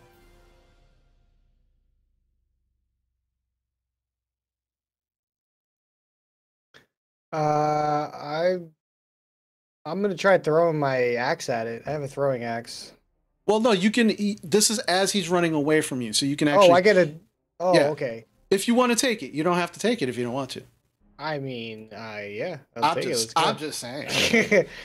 Okay, that's gonna be 15 to hit.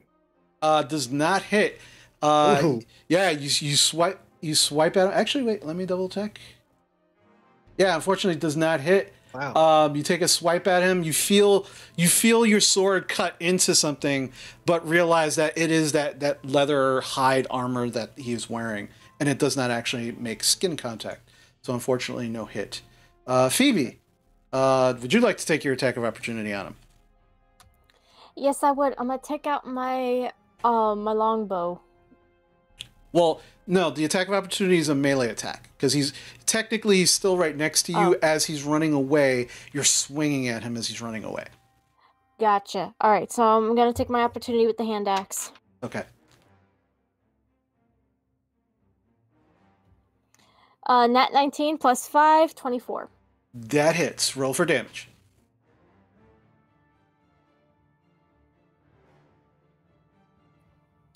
Five 5 damage. All right. So, yeah. So as Jarina, you hit him with your staff in the back of the head. He goes, "Ugh!" And then Squall, you kind of go for as his back is turned to you, cut through the armor, and as you cut through the armor, Squall, the lower half of his torso armor falls away, giving Phoebe enough actual real skin to just dig her hand axe right into its back. Nice. And it just drops to the ground, just no longer moving, for he is dead.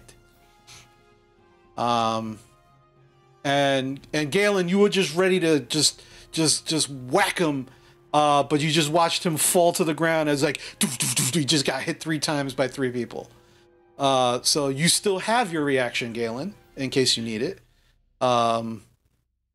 for this round. And yeah, that creature's dead.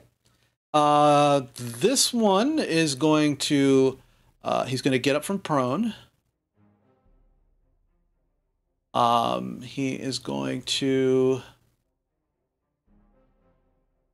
let's see, he's going to assess his situation very, very carefully and run.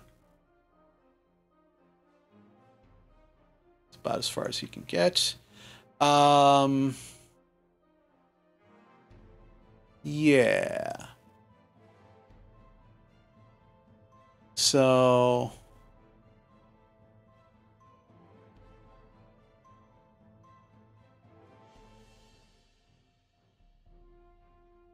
all right, so that is their turn. It is now Squall's turn. What would you like to do, Squall? I guess I'm gonna take a. I guess I can move that. That's weird. I can move it now, right? So Yeah, you can move it now. Okay, still not. Okay, so I'm gonna move 5, 10. Yeah, 10 was a 1, 5, 10, 15, 20. Right. I don't want to get too far from my clone here, or my Your echo. my echo, right? And I'm gonna try throwing a hand axe At the red creature? at the red creature. Okay. Go for it. No, that one. Yeah, so you throw the hand axe, and you watch as it flies through the air. It's a beautiful throw. It hits the chainmail of the creature and just goes and just falls to the ground. And both you and his creature at the same time just look down at the hand axe and then look up at each other. You with a horrified look on your face, and him with like a big grin on his face. Just What? no effect. I chuckle along with him, and as a bonus action, swap places with my echo. Okay, yeah. Sure. So How do we? Okay, cool. and then almost instantly you're both swapped out, and the creature looks a little confused now. Still has a bit of a grin on his face, but still looks a little confused. All right. All right, so now the bigger creature, he's going to use half his movement to get up from prone. And then he is going to assess the situation. He starts yelling and screaming. And then he runs.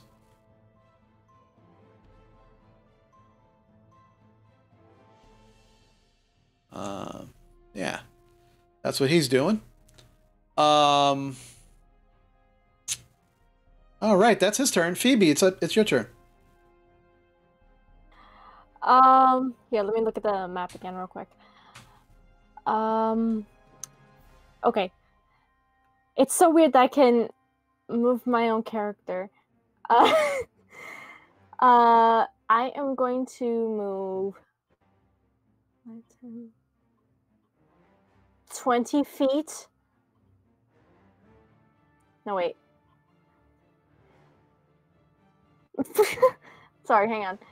All right. I'm not going anywhere. What do you do? Okay, But I need to know what I'm you're doing, going though. right here. I'm sorry, I'm not used to being able to move my own character. I Okay. don't like to be manhandled. Quote Jebediah. Uh-huh. Okay, so you move. Okay.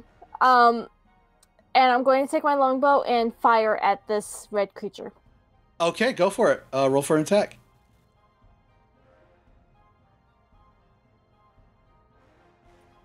Okay, I got a +9, and I rolled a 9, so 18. 18 hits. Roll for damage.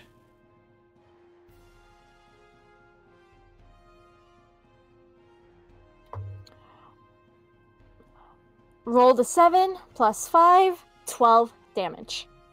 12 damage. This creature, who has not taken any damage this entire fight and has just been laughing and confused and just running around after looking at this hand axe that just bounced off its chest and watching Squall just kind of in its estimation just change color, and seems very confused, kind of looks up immediately as an arrow goes right into its eye socket.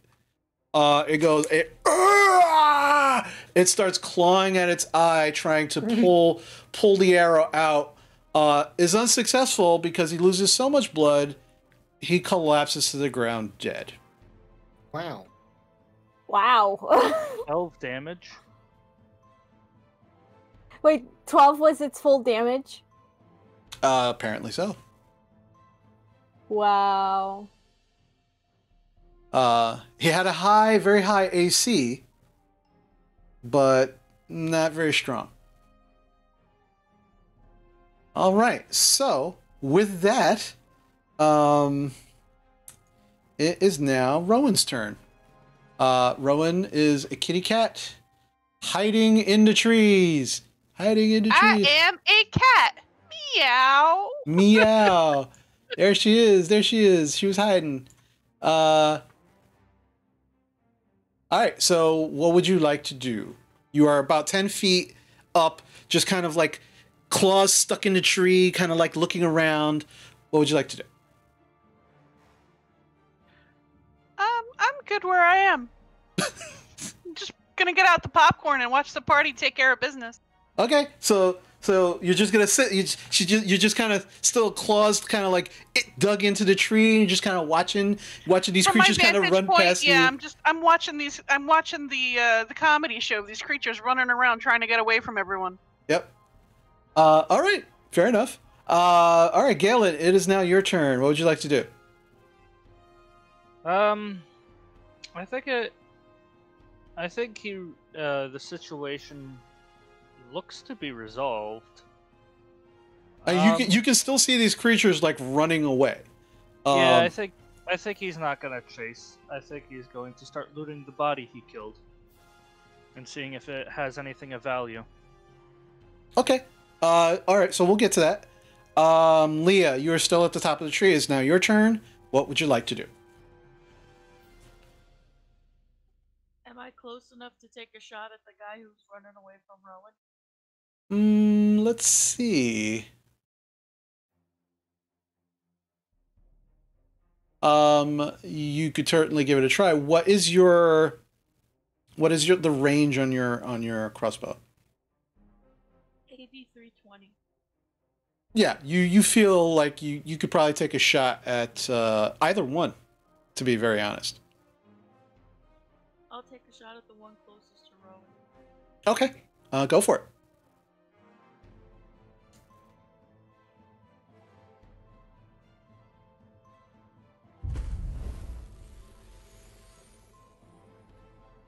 $16. 16. You just hit it. Unfortunately, you don't get sneak attack damage.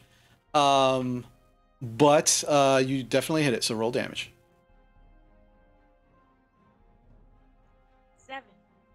7 damage. As it's running away, you shoot from your vantage point, and you just watch, again, your bolt just disappears under the fur of this creature, and but you hear and it just keeps running. It's now limping away, but it's still up. It's not moving as fast, but definitely in a lot of pain. Okay. Do you want to do anything? You still have movement. Can I call Lucy back to me? Sure. You call Lucy back, and very strange. Like, in your mind, you're just basically saying, okay, I'm going to call Lucy back to me. And before you open up your actual mouth to actually say the words, your hand kind of raises on its own, and you snap. And as you snap, nothing happens that you can tell. And you're like, why did I do that? And then you snap again, and immediately you feel a weight on your back. Okay. And you feel like Lucy is like hanging on your back at the moment. Good. Is it okay for me to climb down the tree because I haven't moved? Okay, yeah, you can climb down the tree. Make another. You have Lucy on you at this point, so make this will be an athletics check to make sure you can make it down the tree with the little extra weight that he's giving you. Ooh, 20, not natural. Oh yeah, without issue, you make it down the tree. Lucy's still hanging on your back. We'll say we'll put you right there. And Lucy is just there with you. Okay, so that is your turn. He is dead, so he doesn't have a turn. Jarena, it's your turn. What would you like to do? I would like to shout out to Maya. Maya, get your butt over here on my shoulder. Make a persuasion check. With advantage.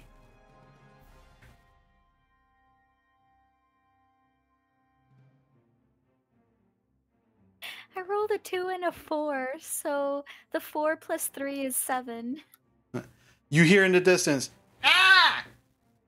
Ah! And she stays where she's at. Okay.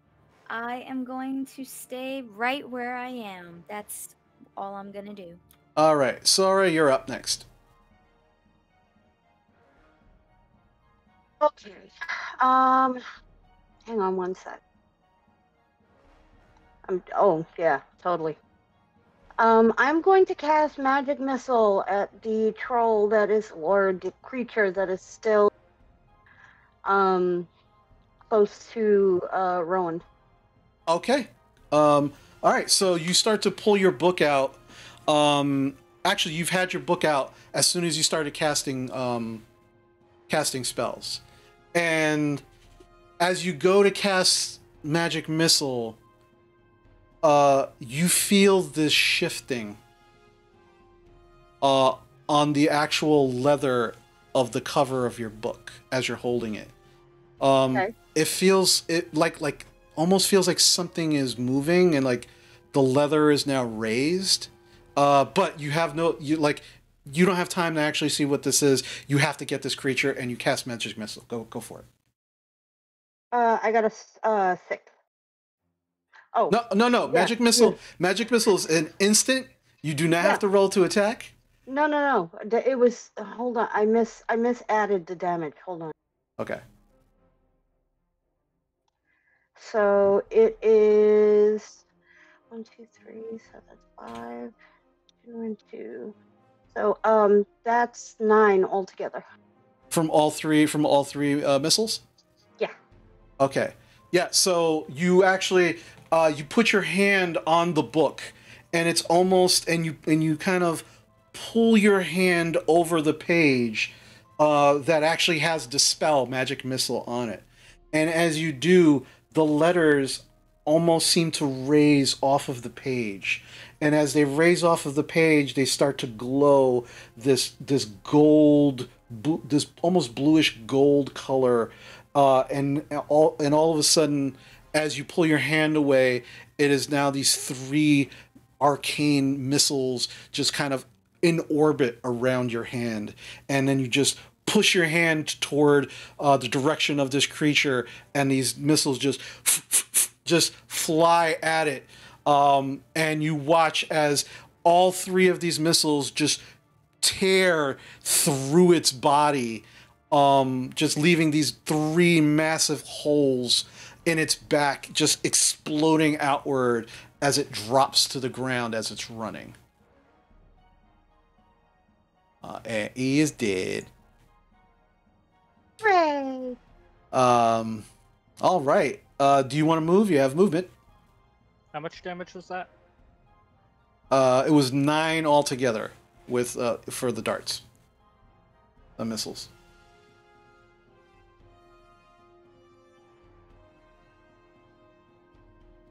So, where would you like to move her? Move, or just gonna stay where you're Yeah, at? I had the wrong tool on. Okay, no worries.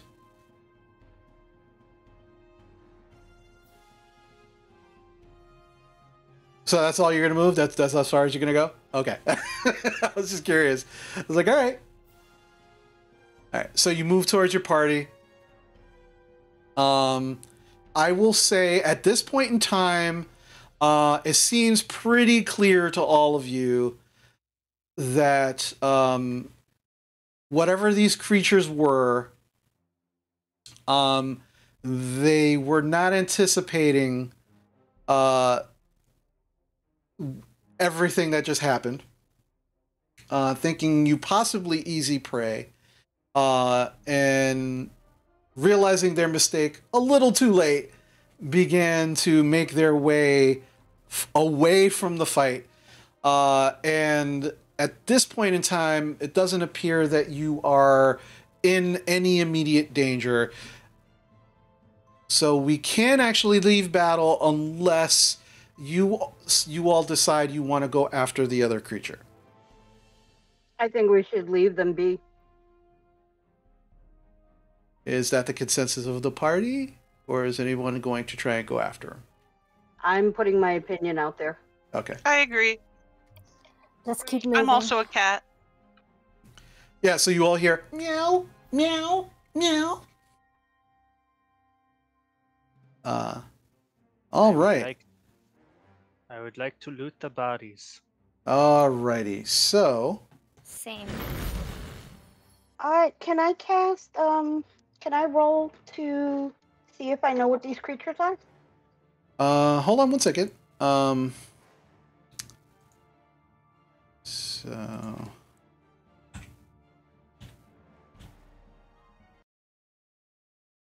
alrighty.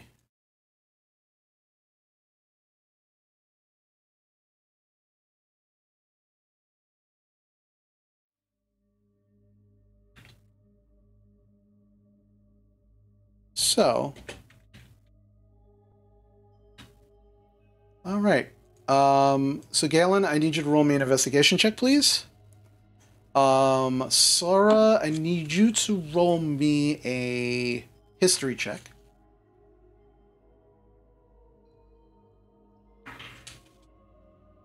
Haha. 22. 22. Well, in your studies, you actually came across these creatures. You've never seen them before up close and personal, like you just have. But you do realize that the hairy creatures are known as bugbears. They are in the goblinoid family, and so most likely the language that they were speaking was goblinoid. But additionally, the red-skinned one was a hobgoblin, who is also in the goblinoid family. Usually they tend to be being more intelligent, they tend to be the leaders of parties like these. But the impression, you're just looking around and seeing what happened, especially considering the trap that was sprung, you believe that they were probably like a small hunting party. Were looking for easy prey, which is not what they just got. Right. Galen, what'd you get for your investigation check? 5. 5. All right. You start kind of rooting around, and you do realize the bugbears, the really furry, hairy ones, they are wearing hide armor. It looks very haphazardly put together. Not too great. It's stained. The buckles are bent and tarnished. And again, the smell off of these creatures is just nasty. I mean, they just smell like it's like BO times rolling around in a pig slop times 10. Like it's just baked, burnt bacon wrapped in leather. Just nasty, right? And so if you want, you can take the hide leather. You don't know if you can get anything from them, but the bugbears themselves don't have any pouches or anything. They do have these like wooden clubs with these metal spikes sticking out of them. Again, look, the craftsmanship is pretty shoddy.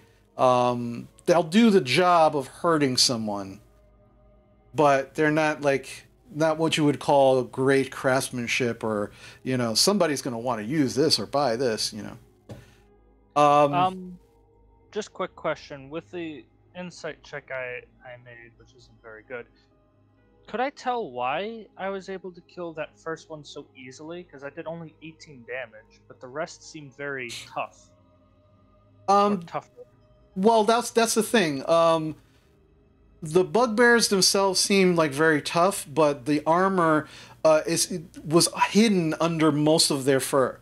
So the impression that you get is that most people, and Squall kind of comes over and confirms it, but most people it doesn't look like they're actually armored, so they kind of take hits and it looks like they're actually pretty strong, but it's mostly the armor that's giving them that increased protection.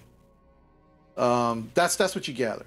But then you go over to the hobgoblin, and you can see that the hobgoblin, not as hairy, not as furry, the skin has a very red tinge to it. Their ears are a little longer, more pointed, and this creature is wearing chainmail, but the chainmail has got like pieces torn out of it. Is frayed at the edges. It has a fairly nice longsword. The mace itself, it looks almost as shoddy as the other clubs that the bugbears were wearing, but the longsword actually looks fairly nice. It looks very used. But you figure that you could either use it yourself or maybe find somebody to sell it. You can sell it to. It does have a pouch. And you go through the pouch, and as you open the pouch, you find 3 silver pieces, 1 gold piece, and 57 copper pieces, along with 3 humanoid fingers.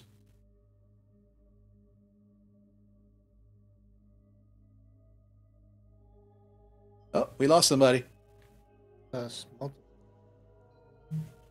What happened? What's going on? I think their internet might have went out. Yeah, we lost 3 of them. Oh, wow. All right. Okay, so we're going to see... Please bear with us. Please bear with us as we... Please bear with us as we take care of this technical issue. We're going to try and get some folks back. We lost 3 people. Yes, technology at its finest.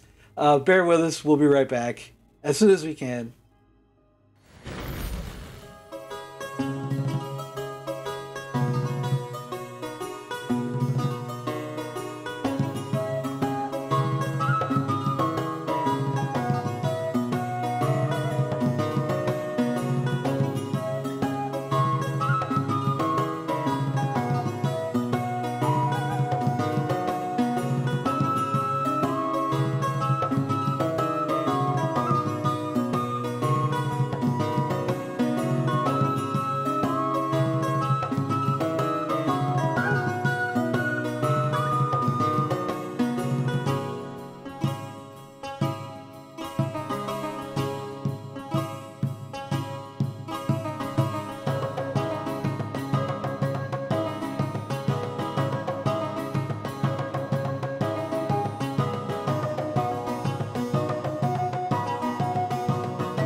All right, folks. So unfortunately, 3 of our players their internet has completely gone out. We can't get them back, and so we're actually going to just call it for the evening. It's unfortunate the game was getting to a really good point, but we're just going to call it at that point, and we'll continue there next week. Hopefully, these issues will be resolved by then. We are so very sorry about that, but it's these things are unfortunately out of our control. But we want to thank you definitely for staying with us and supporting us. I want to do some very quick shout outs before we end, and then we will we'll finish out for the evening. So whoever tipped the $25, thank you so much. I mean, anytime I get tipped, I'm very surprised and shocked. So thank you very much. I really, really do appreciate it. Oscillatus, you have been, oh my God, you have been like all over the place tonight, cheering us to bits, subscribing at tier 2, gifting a sub to Coyote Wildfire, who again is one of my favorite people in the world. Thank you so much, Oscillatus. I really appreciate it. I'm so glad you're having a great time watching us. Rosie Stargazer, thank you so much for following the channel. Really, really do appreciate it.